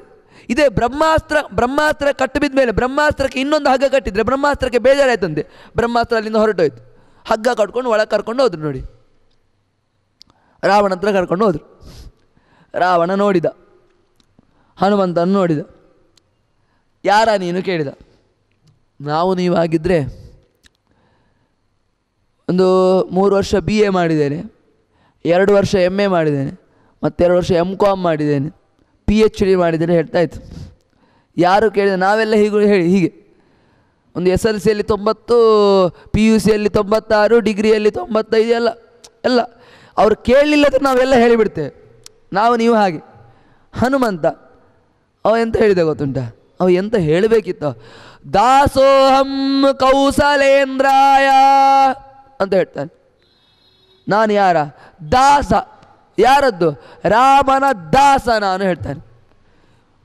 ಜೀವೋತ್ತಮನಾದಂಥ ವಾಯುದೇವ, ನಿಮ್ಮ ಒಳಗಿರುವಂಥ ವಾಯುದೇವ ಹೇಳಿದ ಮಾತು ಏನು ಕೇಳಿದೆ, ನಾನು ದೇವನ ದಾಸ ಅಂತ ಹೇಳ್ತಾನೆ. ಅವೈಹಿ ದೂತಮಾಗತಂ ದುರಂತ ವಿಕ್ರಮಸ್ಯಮ ಅಂತ ಹೇಳ್ತಾರೆ. ನಾನು ರಾಮನ ದೂತ ಅಂತ ಹೇಳ್ತಾರೆ. ಎಲೈ ರಾವಣ, ಇವಾಗಲೂ ಅದು ಸೀತೆಯನ್ನು ಬಿಟ್ಟು ಬಿಡು, ರಾಮ ನಿನ್ನನ್ನು ಕ್ಷಮಿಸ್ತಾನೆ ಅಂತ ಹೇಳ್ತಾರೆ. ನಾನು ದೂತ ಅಂತ ಹೇಳ್ತಾರೆ. ಇದನ್ನೇ ವಾದಿರಾಜ ಗುರುಸಾರ ಚೆನ್ನಾಗಿ ಒಂದು ಪದ್ಯದಲ್ಲಿ ಹೇಳಿದ್ದಾರೆ. ಇದು ರಾಮಾಯಣದಲ್ಲಿ ಇಲ್ಲ, ಮಧ್ವಾಚಾರ್ಯರ ರಾಮಾಯಣದಲ್ಲಿ ಈ ಕಥೆ ಇಲ್ಲ, ವಾದಿರಾಜರು ಈ ಕಥೆಯನ್ನು ಹೇಳ್ತಾರೆ. ಅಲ್ಲಿ ಅಷ್ಟೇ ನಡ್ತದಲ್ಲ, ನಾನು ದೂತ ಅಂತ ಹೇಳ್ತಾನೆ. ಸರಿ, ಮಾತುಕತೆ ಎಲ್ಲ ನಡೀತದೆ, ಮಾತುಕತೆ ಎಲ್ಲ ನಡೆದು ಬಾಲಕ್ಕೆ ಬೆಂಕಿ ಹಚ್ಚಲಿಕ್ಕೆ ಹೇಳ್ತಾನೆ, ಎಲ್ಲ ನಡೀತದೆ. ಅಲ್ಲಿ ಮಧ್ಯೆಯಲ್ಲಿ ಒಂದು ಪದವನ್ನು ಪ್ರಯೋಗ ಮಾಡ್ತಾನೆ ಅವ, ನಿನ್ನಂಥ ದೂತರು ಎಷ್ಟು ಜನ ಇದ್ದಾರಾ ಅಂತ ಕೇಳ್ತಾನೆ ರಾವಣ. ಆಗ ಇವರು ಹೇಳ್ತಾ ಹನುಮ, ನನ್ನಂಥ ದೂತರು ತುಂಬ ಜನ ಇದ್ದಾರೆ, ಯಾರಿಲ್ಲ, ಇವನಂಥ ದೂತರು ಯಾರಿಲ್ಲ, ಇವನಷ್ಟು ರಾಮನನ್ನು ಪ್ರೀತಿ ಮಾಡುವವರು ಯಾರಿಲ್ಲ, ನನ್ನಂಥ ದೂತರು ತುಂಬ ಜನ ಇದ್ದಾರೆ, ನಿನ್ನಂಥ ಪ್ರೇತರು ಮಾತ್ರ ಯಾರೂ ಇಲ್ಲ ಹೇಳ್ತಾನೆ ಹನುಮ. ಅಲ್ಲಿ ಒಬ್ಬ ರಾವಣ ಲಂಕೆ ಅಧಿಪತಿ, ಲಂಕೆಗೆ ಹೋಗಿ ಅವನ ಎದುರಿಗೆ ಇಷ್ಟು ಮಾತಾಡಬೇಕಿದ್ರೆ ಹನುಮಂತನ ತಾಕತ್ತು ಎಷ್ಟು ರೀ, ಹನುಮಂತನ ಧೈರ್ಯ ಎಷ್ಟು ರೀ. ನಮ್ಮ ಮನೆಯಲ್ಲಿ ನಾವು ಹುಲಿಗಳೇ, ಬೇರೆಯವರ ಮನೆಗೆ ಹೋದಾಗ ನಾವು ಇಲಿಗಳಾಗ್ತೇವೆ. ನಮ್ಮ ಮನೆಯಲ್ಲಿ ನಾವು ಎಷ್ಟು ಬೇಕಾದರೂ ಹಾರಾಡ್ಬೋದು, ಬೇರೆಯವರ ಮನೆಗೆ ಹೋಗಿ ಹಾರಾಡ್ಲಿಕ್ಕೆ ಆಗ್ತದಾ? ಅವರು ಅವತ್ತೇ ಹೋಗ್ಲಿಕ್ಕೆ ಹೇಳ್ತಾರೆ. ಅದು ಎಷ್ಟೇ ನಮ್ಮ ಸಂಬಂಧಿಕರು ಬೇಕಾದರೂ ಆಗಿರಲಿ, ಜಾಸ್ತಿ ಹಾರಾಡಿದರೆ ಬೇಗ ಇಲ್ಲಿಂದ ಕಳಿಸ್ಕೊಳ್ಳಿ ಅಪ್ಪ, ಅವರ ಹತ್ರ ಹೇಳಲಿಕ್ಕೆ ಆಗಿಲ್ಲ ಕೂಡ ದೇವರ ಹತ್ರ ಆದರೂ ಬಂದು ಹೇಳ್ತಾರೆ, ಬೇಗ ಹೋಗಲಿ ಅಪ್ಪ ಅವತ್ತು, ತುಂಬ ಕೀಟ್ಲೆ ಮಾಡಿದರು. ಇವ ಲಂಕೆಗೆ ಹೋಗಿ ಅವನ ಎದುರಿಗೆ ನನ್ನಂಥ ದೂತರು ತುಂಬ ಜನ ಇದ್ದಾರೆ, ನಿನ್ನಂಥ ಪ್ರೇತರು ಯಾರೂ ಇಲ್ಲ ಹೇಳ್ತಾರೆ. ಇದು ವಾದಿರಾಜರು ತಿಳಿಸ್ತಾರೆ. ಅವರು ಎಷ್ಟು ಸಾಹಸವಂತ, ನೀನೇ ಗುಣವಂತ ಎಂಬ ಪದ್ಯದಲ್ಲಿ ಈ ಮಾತನ್ನು ತಿಳಿಸ್ತಾರೆ. ಆದ್ದರಿಂದ ಅವ ಹೇಳ್ತಾನೆ ನಾನು ರಾಮನ ದೂತ ಅಂತ ಹೇಳ್ತಾನೆ. ಇಷ್ಟೆಲ್ಲ ಅವಘಡ ಮಾಡಿದ್ದಕ್ಕೆ ಅವನನ್ನು ಕೊಲ್ಲಿಕ್ಕೆ ಹೋಗ್ತಾನೆ. ಜೋರು ಮಾತುಕತೆ ತುಂಬ ನಡೀತದೆ, ಕೊಲ್ಲಿಕ್ಕೆ ಹೋಗ್ತಾನೆ. ಆಗ ವಿಭೀಷಣ ಬರ್ತಾನೆ. ನ್ಯವಾರಯತ್ ವಿಭೀಷಣ. ವಿಭೀಷಣ ಬಂದು ಹೇಳ್ತಾನೆ ಇದು ಒಳ್ಳೆಯದಲ್ಲ, ದೂತನಾಗಿ ಬಂದವನನ್ನು ಯಾವತ್ತಿಗೂ ಕೂಡ ಕೊಲ್ಲಬಾರ್ದು ಎಂಬ ವಿಷಯ ತಿಳಿಸ್ತಾನೆ. ಆಗ ರಾವಣನಿಗೆ ಕೊಲ್ಲಬಾರ್ದು, ಏನು ಮಾಡುವ ಇನ್ನು? ಈ ಕಪಿಗಳಿಗೆ ಒಂದು ಲಕ್ಷಣವಾದದ್ದು ಬಾಲ, ಅದಕ್ಕೆ ಬೆಂಕಿ ಇಡುವ ಅಂತ ಹೇಳ್ತಾನೆ. ಆಯ್ತು, ಬೆಂಕಿ. ಯುದ್ಧ ವಸ್ತ್ರಗಳನ್ನೆಲ್ಲ ತರ್ತಾನೆ. ಹನುಮಂತ ಬೆಳಿತಾನೆ ಬೆಳಿತಾನೆ ಬೆಳಿತಾನೆ ಬೆಳಿತಾನೆ, ವಸ್ತ್ರ ಕಟ್ತಾನೆ ಕಟ್ತಾನೆ ಕಟ್ತಾನೆ. ಎಷ್ಟು ವಸ್ತ್ರ ಕಟ್ಟಿದರೂ ಕೂಡ ಸಾಕಾಗೋದಿಲ್ಲ. ಇದು ಎಲ್ಲಿಯೂ ಹೇಳಲಿಲ್ಲ, ವಾದಿರಾಜರು ತಿಳಿಸ್ತಾರೆ. ಇಷ್ಟೆಲ್ಲ ವಸ್ತ್ರ ಕಟ್ಟಿದ ಮೇಲೆ ಅವ ವಸ್ತ್ರ ಸಾಕಾಗೋದಿಲ್ಲ ಹೇಳುವಾಗ ಇದ್ದ ಸ್ತ್ರೀಯರ ವಸ್ತ್ರವನ್ನೆಲ್ಲ ತನ್ನಿ ಹೇಳ್ತಾನೆ. ಆಗ ಹನುಮಂತನಿಗೆ ಸಾಕು ತೋರಿತು ಬಾಲ ಬೆಳೆಸೋದು. ಇದು ಯಾರು ಹೇಳಿ? ಇದು ವಾದಿರಾಜರು ತಿಳಿಸ್ತಾರೆ. ಅದೇ ಪದ್ಯದಲ್ಲಿ ತಿಳಿಸ್ತಾರೆ. ಎಷ್ಟು ಬಾಲೆಯರ ವಸ್ತ್ರ ಎಳೆದು ತನ್ನಿ ಅಂತ ಹೇಳ್ತಾರೆ. ಆವಾಗ ಹನುಮಂತ ಬಾಲ ಬೆಳೆಯುವುದನ್ನು ನಿಲ್ಲಿಸ್ತಾರೆ. ಆವಾಗ ಬೆಂಕಿ ಹಚ್ಚಿದಾನೆ. ಬೆಂಕಿ ಹಚ್ಚಿದ ಮೇಲೆ ಮರುತ್ಸಕೋ ಹುತಾಶನ. ಅಗ್ನಿ ಮತ್ತೆ ಹನುಮಂತ ಬೆಸ್ಟ್ ಫ್ರೆಂಡ್. ವಾಯುದೇವರು ಮತ್ತೆ ಗಾಳಿ ಯಾವತ್ತಿದ್ದು ಬೆಸ್ಟ್ ಫ್ರೆಂಡ್. ಯಾವಾಗಲೂ ದೇವರು ಏನು ಕೊಟ್ಟ? ಕೆರೆಯ ನೀರನ್ನು ಕೆರೆಗೆ ಚೆಲ್ಲಿ ಕೊಟ್ಟದ್ದನ್ನು ವಾಪಸ್ಸು ಕೊಡ್ತಾನೆ ದೇವರು. ಇದು ದೇವರ ಲಕ್ಷಣ. ನೀವು 10 ರೂಪಾಯಿ ಕೊಟ್ಟರೆ ದೇವರಿಗೆ, ದೇವರು 100 ರೂಪಾಯಿ ಕೊಡ್ತಾನೆ. ದೇವರಿಗೋಸ್ಕರ ನೀವು 10 ರೂಪಾಯಿ ಖರ್ಚು ಮಾಡಿದರೆ ದೇವರು ನಿಮಗೆ 100 ರೂಪಾಯಿಗೆ ವಾಪಸ್ಸು ಕೊಡ್ತಾನೆ. ಇದು ದೇವರ ಕ್ರಮ. ಯಾವುದು ಕೂಡ ಅವನು ಇಟ್ಕೊಳ್ಳೋದಿಲ್ಲ, ಕೊಟ್ಟದ್ದನ್ನೆಲ್ಲ ವಾಪಸ್ಸು ಕೊಡ್ತಾನೆ. ಹನುಮಂತನಿಗೆ ತೋರಿತು ಬಾಲಕ್ಕೆ ಬೆಂಕಿ ಹಚ್ಚ ಕೊಟ್ಟಾಯ್ತೀಗ, ಇನ್ನು ಕೊಟ್ಟದ್ದನ್ನು ವಾಪಸ್ ಕೊಡಬೇಕಾ ಬೇಡವಾ? ಅದಕ್ಕೇನು ಮಾಡಿದ? ಸುರು ಹಚ್ಕೊಂಡು ಸುವರ್ಣ ರತ್ನಕಾರಿತಾಂ ಸ ರಾಕ್ಷಸೋತ್ತಮೈ ಸಹ ಪ್ರದಕ್ಯ ಸರ್ವಶಪುರಿ ಮುದಾನ್ವಿತೋ ಜಗರ್ಜಚ. ಬಂಗಾರಮಯವಾದಂಥ ಲಂಕಾಪಟ್ಟಣ ಅದು. ಬಂಗಾರಮಯವಾದಂಥ ಲಂಕಾಪಟ್ಟಣವನ್ನು ಬೆಂಕಿ ಹಚ್ಚಿದ ನೋಡಿ. ಬೆಂಕಿ ಯಾವತ್ತು ಶುದ್ಧದ ಸಂಕೇತ, ಶುದ್ಧ ಮಾಡುವುದರ ಸಂಕೇತ ಬೆಂಕಿ. ರಾಮ ಈ ಕಚಡಗಳಿರುವ ಪ್ರದೇಶಕ್ಕೆ ಬರಬಾರ್ದು, ಕೆಟ್ಟವರಿರುವ ಪ್ರದೇಶಕ್ಕೆ ರಾಮ ಬರಬಾರ್ದು. ಅದಕ್ಕೆ ಏನು ಮಾಡಿದ ಗೊತ್ತಾ? ಹನುಮಾನ್ ಬೆಂಕಿ ಮಾಡಿ ಶುದ್ಧ ಮಾಡುವ ಅಲ್ವಾ. ಈಗ ನಮ್ಮ ಮನೆ ಏನಾದರೂ ಹೊಸತ್ತಾದರೆ ಮೊದಲು ವಾಸ್ತು ಹೋಮ, ರಕ್ಷೋಗ್ನ ಹೋಮ ಮಾಡ್ತೇವಲ್ಲ. ಬೆಂಕಿ ಹೋಮ ಮಾಡೋದ್ರ ಮೂಲಕ ಅದನ್ನು ಶುದ್ಧ ಮಾಡೋದು. ಈಗ ಶುದ್ಧ ಮಾಡಬೇಕಲ್ವಾ? ಅದಕ್ಕೆ ಏನು ಮಾಡಿದ ಕೇಳಿದ ಹನುಮಂತ, ರಾಮ ಮೊದಲೇ ಇಲ್ಲಿಗೆ ಬರುವುದು ಬೇಡ, ಮೊದಲು ವಾಸ್ತು ಹೋಮವನ್ನು ನಾನು ಮಾಡ್ತೇನೆ. ಈಗ ವಾಸ್ತು ಹೋಮ ಮತ್ತು ರಕ್ಷೋಗ್ನ ಹೋಮವನ್ನು ಮಾಡ್ತೇನೆ, ಆದಮೇಲೆ ರಾಮ ಬರಲಿ ಎನ್ನುವುದಕ್ಕೆ ಬಾಲಕ್ಕೆ ಕೊಟ್ಟ ಬೆಂಕಿಯನ್ನು ಇಡೀ ಲಂಕೆಗೆ ಹಚ್ಚಿಬಿಟ್ಟಂತೆ. ಇಡೀ ಲಂಕೆಗೆ ಒಂದು ಕಡೆಗೆ ಬಿಟ್ಟು. ಎಲ್ಲಿಗೆ? ಅಲ್ಲಿ ರಾಮ ಮುಂದೆ ಬರ್ತದೆ. ಹನುಮಂತನಿಗೆ ಭಾರಿ ಹೆದರಿಕೆ ಆಗ್ತದೆ. ಅಯ್ಯೋ ನಾನು ಬೆಂಕಿ ಹಚ್ಚಿಬಿಟ್ಟೆ, ಸೀತೆಗೆ ಏನಾದರೂ ಆಯಿತಾ ಅಂತ ಹೆದರಿ ಸೀತೆ ಎಲ್ಲಿಗೆ ಹೋಗಿ, ಸೀತೆಗೆ ಏನೂ ಆಗಲಿಲ್ಲ ಅಂತೆ. ಅಲ್ಲಿ ಒಂದು ಮಾತು ಹೇಳ್ತೇನೆ ಈಗ. ಇಡೀ ಲಂಕಾಪಟ್ಟಣಕ್ಕೆ ಬೆಂಕಿ ಹಚ್ಚಿದಂತೆ. ಎಲ್ಲ ಬೆಂಕಿಯಲ್ಲಿ ಸುಟ್ಟು ಹೋಯ್ತಂತೆ ಲಂಕಾಪಟ್ಟಣ. ಸುಟ್ಟಾದ್ಮೇಲೆ ಅವನಿಗೆ ಹೆದರಿಕೆ ಆಯ್ತಂತೆ. ಅಯ್ಯೋ ನಾನೇನೋ ಬೆಂಕಿ ಹಚ್ಚಿದೆ, ಸೀತೆಯೂ ಕೂಡ ಅಲ್ಲೇ ಇದ್ದಾಳೆ, ಸೀತೆಗೂ ಕೂಡ ಏನಾದರೂ ಬೆಂಕಿ ತಾಗಿದ್ರೆ? ಆಗ ಹನುಮಂತ ಹೇಳ್ತಾನೆ, ನಾನು ನಿಜವಾದ ಬ್ರಹ್ಮಚಾರಿಯೇ ಆಗಿದ್ದರೆ, ಅವನ ಬಾಯಲ್ಲಿ ಬಂದ ಮಾತು, ನಾನು ನಿಜವಾದ ಬ್ರಹ್ಮಚಾರಿಯೇ ಆಗಿದ್ದರೆ ಸೀತೆಗೆ ಬೆಂಕಿ ಸುಡಬಾರ್ದು ಅಂತ ಹೇಳ್ತಾನೆ. ನಾವು ನೀವಿಂಥ ಪ್ರತಿಜ್ಞೆ ಮಾಡಲಿಕ್ಕಾಗಲ್ಲ. ಅವ ನಿಜವಾದ ಬ್ರಹ್ಮಚಾರಿಯವ ಹೋದ ಅಂತೆ, ಸೀತೆಗೆ ಏನೂ ಆಗಲಿಲ್ಲ ಅಂತೆ. ಅವಳು ನಿಜವಾದ ಪತಿವ್ರತೆ, ಇವ ನಿಜವಾದ ಬ್ರಹ್ಮಚಾರಿ. ಅದ ಇವನ ಬ್ರಹ್ಮಚರ್ಯ ಉಂಟು ಎನ್ನುವುದನ್ನು ಸೀತೆಯನ್ನು ಬೆಂಕಿ ಸುಡದ ಮೂಲಕ ನಿಮಗೆ ತೋರಿಸಿತು. ಅದು ಬ್ರಹ್ಮಚಾರಿಗಳು ತುಂಬ ರೈಸೋದು ಜಾಸ್ತಿ ಯಾವತ್ತು. ನಮ್ಮಲ್ಲಿ ನೋಡಿ, ಅಬ್ದುಲ್ ಕಲಾಂ ಭಾರಿ ರೈಸಿದ್ದಾರೆ, ಯಾಕಂದರೆ ಒಬ್ಬ ಬ್ರಹ್ಮಚಾರಿ ಅವರು. ಅಟಲ್ ಬಿಹಾರಿ ವಾಜಪೇಯಿ ಅವರು ಭಾರಿ ರೈಸಿದ್ದಾರೆ, ಯಾಕಂದರೆ ಬ್ರಹ್ಮಚಾರಿ. ನರೇಂದ್ರ ಮೋದಿಯವರು ಭಾರಿ ರೈಸ್ತಾ ಇದ್ದಾರೆ, ಯಾಕಂದರೆ ಬ್ರಹ್ಮಚಾರಿ. ಮದುವೆ ಆಗಿದೆ ಆದರೆ ಹೆಂಡತಿಯನ್ನು ಬಿಟ್ಟಿದ್ದಾರೆ, ಮತ್ತು ಬ್ರಹ್ಮಚಾರಿ. ಯೋಗಿ ಆದಿತ್ಯನಾಥ್ ಭಾರಿ ರೈಸ್ತಾ ಇದ್ದಾರೆ, ಅವರೊಂದು ಬ್ರಹ್ಮಚಾರಿ. ಈಗ ರಾಜಸ್ಥಾನದಲ್ಲಿ ಇನ್ನೊಬ್ಬರು ಮುಖ್ಯಮಂತ್ರಿ ರೈಸ್ತಾ ಇದ್ದಾರೆ, ಶುರು ಮಾಡಿದ್ದಾರೆ, ಅವರು ಬ್ರಹ್ಮಚಾರಿ. ನಮ್ಮಲ್ಲಿ ಬ್ರಹ್ಮಚಾರಿಗಳು ರೈಸೋದು ಜಾಸ್ತಿ. ನೈಷ್ಠಿಕ ಬ್ರಹ್ಮಚರ್ಯ ಯಾರಲ್ಲಿ ಉಂಟು, ನಿಜವಾದ ಬ್ರಹ್ಮಚಾರಿ. ಸುಮ್ಮನೆ ಮದುವೆ ಆಗದವರು ಬ್ರಹ್ಮಚಾರಿ ಅಂತ ಯಾಕಲ್ಲ, 1 ಜನವರಿ ಇರುವವರೆಲ್ಲ ಬ್ರಹ್ಮಚಾರಿ ಆಗಲಿಕ್ಕೆ ಸಾಧ್ಯ ಇಲ್ಲ. ಬ್ರಹ್ಮಚಾರಿ ಅಂದರೆ ಮನಸ್ಸಿನಲ್ಲೂ ಅವರು ಬ್ರಹ್ಮಚಾರಿ ಆಗಿರಬೇಕು. ಮಾನಸಿಕ ಬ್ರಹ್ಮಚರ್ಯ ಅಷ್ಟು ಗಟ್ಟಿ ಇರಬೇಕು. ಮಾನಸಿಕ ಬ್ರಹ್ಮಚರ್ಯ ಅಷ್ಟು ಗಟ್ಟಿ ಇದ್ದರೆ ಅವರು ಹೇಳಿದ್ದು ನಡೀತದೆ. ಅದಕ್ಕೆ ಇವತ್ತಿಗೆ ಸ್ವಾಮಿಗಳು ಮಂತ್ರಾಕ್ಷರ ಕೊಟ್ಟದ್ದು ನಡೆಯುವುದು ಯಾಕೆ ಕೇಳಿದರೆ ಅವರು ನಿಜವಾದ ಬ್ರಹ್ಮಚಾರಿಗಳು, ಆದ್ದರಿಂದ ಅವರು ಕೊಟ್ಟ ಮಂತ್ರಾಕ್ಷರ ನಡೀತದೆ. ಇವ ನಿಜವಾದ ಬ್ರಹ್ಮಚಾರಿ ಹೇಳಿದಂತೆ, ನಾನು ನಿಜವಾದ ಬ್ರಹ್ಮಚಾರಿ ಆಗಿದ್ದರೆ ಸೀತೆಗೆ ಏನೂ ಆಗಬಾರ್ದು ಅಂತ ಹೇಳಿದಂತೆ. ಸೀತೆಗೆ ಏನೂ ಆಗಲಿಲ್ಲ. ಬಂದಂತೆ ಸೀತೆಗೆ ನಮಸ್ಕಾರ ಮಾಡಿದಂತೆ, ಮಾಡಿ ಸೀತೆಯ ಅಪ್ಪಣೆ ಪಡೆದುಕೊಂಡು ಅಲ್ಲಿಂದ ಹೊರಟ, ಲಂಕೆಯಿಂದ ಹೊರಟ. ಬರ್ತಾ ಬರ್ತಾ ಶಬ್ದ ಮಾಡ್ತಾನೆ ಬರ್ತಾ ಇದ್ದಂತೆ, ಬೊಬ್ಬೆ ಹೊಡಿತಾ ಬರ್ತಾ ಇದ್ದಾನಂತೆ. ಅಲ್ಲಿ ಕಪಿಗಳೆಲ್ಲ ನೋಡ್ತಾ ಇದ್ದಾರಂತೆ. ಕಪಿಗಳಿಗೆ ಗೊತ್ತಾಯ್ತು, ಹನುಮಂತ ಇಷ್ಟು ಬೊಬ್ಬೆ ಹೊಡಿತಾ ಬರ್ತಾ ಇದ್ದಾನಂತಾದರೆ ಸೀತೆ ಸಿಕ್ಕಿದ್ಲು. ಆಗ ಅಲ್ಲಿ ನೋಡ್ತಾ ದೃಷ್ಟ ಸೀತಾ ಅಂತ ಹೇಳ್ತಾ ಬರ್ತಾ ಇದ್ದೆ ಹನುಮಂತ. ಎಲ್ಲ ಕವಿಗಳು ಹಾರಾಡಿದ್ರದ್ದೇ ಹನುಮಂತ ನಡೆದ ಘಟನೆಯನ್ನೆಲ್ಲ ಹೇಳಿದಂತೆ. ಸೀದಾ ಮಧುವನ ಅಂತ ಸುಗ್ರೀವನಂತೆ ಅಲ್ಲಿ ಹೋಗಿ ಜೇನುತುಪ್ಪವನ್ನೆಲ್ಲ ತಿನ್ನಲಿಕ್ಕೆ ಶುರು ಮಾಡಿದರು. ಉಪವಾಸದಲ್ಲಿದ್ದರು. ಉಪವಾಸ ಈಗ ಇನ್ನೂ ರಾಮನ ಹತ್ರ ಹೋಗಲಿಲ್ಲ. ರಾಮನ ಹತ್ರ ಹೋಗದ ಮುಂಚೆನೇ ಜೇನುತುಪ್ಪ ತಿಂದರು. ಸರಿಯಾ? ಪೂರ್ತಿ ಮುಗಿಬೇಕಾ ಬೇಡವಾ ಕೇಳಿದರೆ ಇಲ್ಲ. ಯಾಕೆ ಗೊತ್ತಾ, ನಾವು ದ್ವಾದಶಿಗೆ ಕೃಷ್ಣಾರ್ಪಣ ಬಿಡೋದು ಎಷ್ಟೊತ್ತಿಗೆ? ಊಟ ಎಲ್ಲ ಆದಮೇಲೆ ಕೃಷ್ಣಾರ್ಪಣ ಬಿಡು. ಮೂಗುದನಗ ತಿಂದು ಮತ್ತೆ ಕೃಷ್ಣಾರ್ಪಣ ಬಿಡು. ಏಕಾದಶಿಯದ್ದು ಸೇರಿಸಿ ನಾವು ತಿಂತೇವೆ ದ್ವಾದಶಿ, ಮತ್ತೆ ಕೃಷ್ಣಾರ್ಪಣ ಬಿಡು. ಈಗ ಹಾಗೆ ಸೀತೆ ಸಿಕ್ಕಿ ಆಯ್ತು. ಈಗ ಇನ್ನು ಕೃಷ್ಣಾರ್ಪಣ ಬಿಡಬೇಕು. ಮೊದಲು ಪಾರಣೆ ಮಾಡಬೇಕು, ಊಟ ಮಾಡಬೇಕು. ಊಟ ಮಾಡಿದ ಮೇಲೆ ಕೃಷ್ಣಾರ್ಪಣ ಬಿಡೋದಲ್ವಾ? ಅದಕ್ಕೆ ಅವರು ಏನು ಸೀತೆ ಸಿಗುವ ತನಕ ಉಪವಾಸ ಮಾಡ್ತೇವೆ ಅಂತ ಅವರ ಸಂಕಲ್ಪ ಇದ್ದದ್ದು.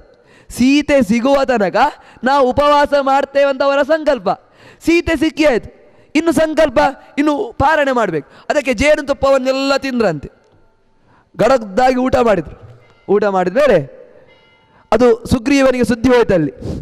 ಯಾರೋ ನಮ್ಮ ಮಧುವನಕ್ಕೆ ಒಂದು ಯಾರೋ ಕಪಿಗಳೆಲ್ಲ ಜೇನುತುಪ್ಪ ತಿಂತಾ ಇದ್ದಾರಂತ ಅವ್ರು ನೋಡಲಿಲ್ಲ ಇವರನ್ನೆಲ್ಲ ತಿಂದ. ಆಗ ಸುಗ್ರೀವನಿಗೆ ಗೊತ್ತು, ಇದು ಹನುಮಂತನೇ, ಅವನು ಸೀತೆಯನ್ನು ನೋಡ್ಕೊಂಡು ಬಂದಿದ್ದಾನೆ, ಇಲ್ಲದಿದ್ದರೆ ಜೇನುತುಪ್ಪ ತಿನ್ನಲಿಕ್ಕೆ ಸಾಧ್ಯ ಇಲ್ಲ ಅಂತ ಅಲ್ಲಿ ಸುಗ್ರೀವನು ಯೋಚನೆ ಮಾಡಿದಂತೆ. ಎಲ್ಲ ತಿಂದು ಪಾರಣೆ ಎಲ್ಲ ಮಾಡಿ ರಾಮನ ಹತ್ತಿರ ಹನುಮಂತ ಬಂದ. ಹನುಮಂತ ಬಂದು ಮೊದಲು ಚೂಡಾಮಣಿಯನ್ನು ರಾಮನ ಪಾದದ ಮುಂದೆ ಇಟ್ಟ. ನಿನ್ನ ತಲೆಯನ್ನು ಸೀತೆ ನಿನಗೆ ಅರ್ಪಣೆ ಮಾಡಿಕೊಂಡಿದ್ದಾಳೆ ಎಂಬ ಸಂಕೇತದೊಂದಿಗೆ ಆ ಚೂಡಾಮಣಿಯನ್ನು ಹನುಮ ರಾಮನ ಪಾದದ ಮುಂದೆ ಇಟ್ಟು ನಮಸ್ಕಾರ ಮಾಡಿದ. ಎಲ್ಲ ನಡೆದ ಘಟನೆಯನ್ನೆಲ್ಲ ಹನುಮಂತ ತಿಳಿಸ್ತಾ ರಾಮನಿಗೆ ತಿಳಿಸ್ತಾನೆ. ರಾಮನಿಗೆ ತುಂಬ ಸಂತೋಷ ಆಯಿತು. ತುಂಬ ಸಂತೋಷಪಟ್ಟ ರಾಮ. ಸಂತೋಷಪಟ್ಟು ಏನು ಮಾಡಿದ ಕೇಳಿದರೆ ಏನು ಮಾಡಲಿಕ್ಕೂ ಸಾಧ್ಯ ಇಲ್ಲ.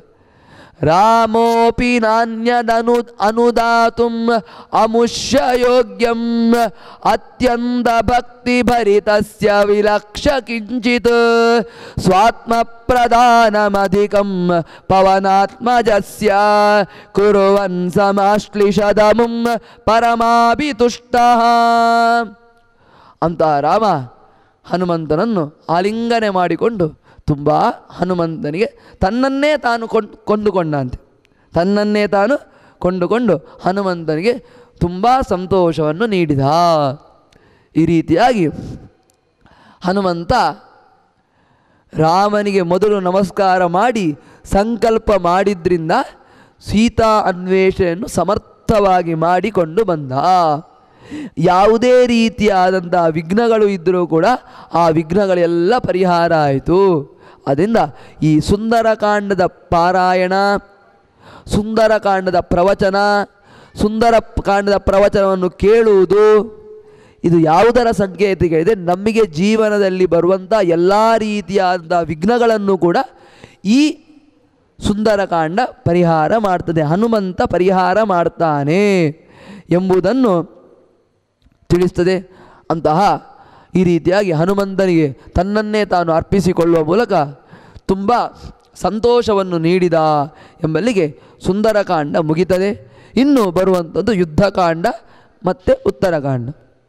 ನಾಳೆ ಒಂದು ದಿವಸ ಇರುವ 1.5 ಗಂಟೆಯಲ್ಲಿ ಮುಕ್ಕಾಲು ಗಂಟೆ ಹೇಳುವ ರೀತಿಯಲ್ಲಿ ಯುದ್ಧಕಾಂಡ ಉತ್ತರಕಾಂಡವನ್ನು ಸಂಕ್ಷಿಪ್ತವಾಗಿ, ಆದಷ್ಟು ಸಂಕ್ಷಿಪ್ತವಾಗಿ ಅದನ್ನು ಮುಗಿಸುವ ಅಂತ ಹೇಳ್ತಾ ನಾಳೆ ಸಂಜೆ ಪುನಃ 5:30 ಗಂಟೆಗೆ ಭೇಟಿಯಾಗೋಣ. ಶ್ರೀಕೃಷ್ಣಾರ್ಪಣಂ ಅಸ್ತು.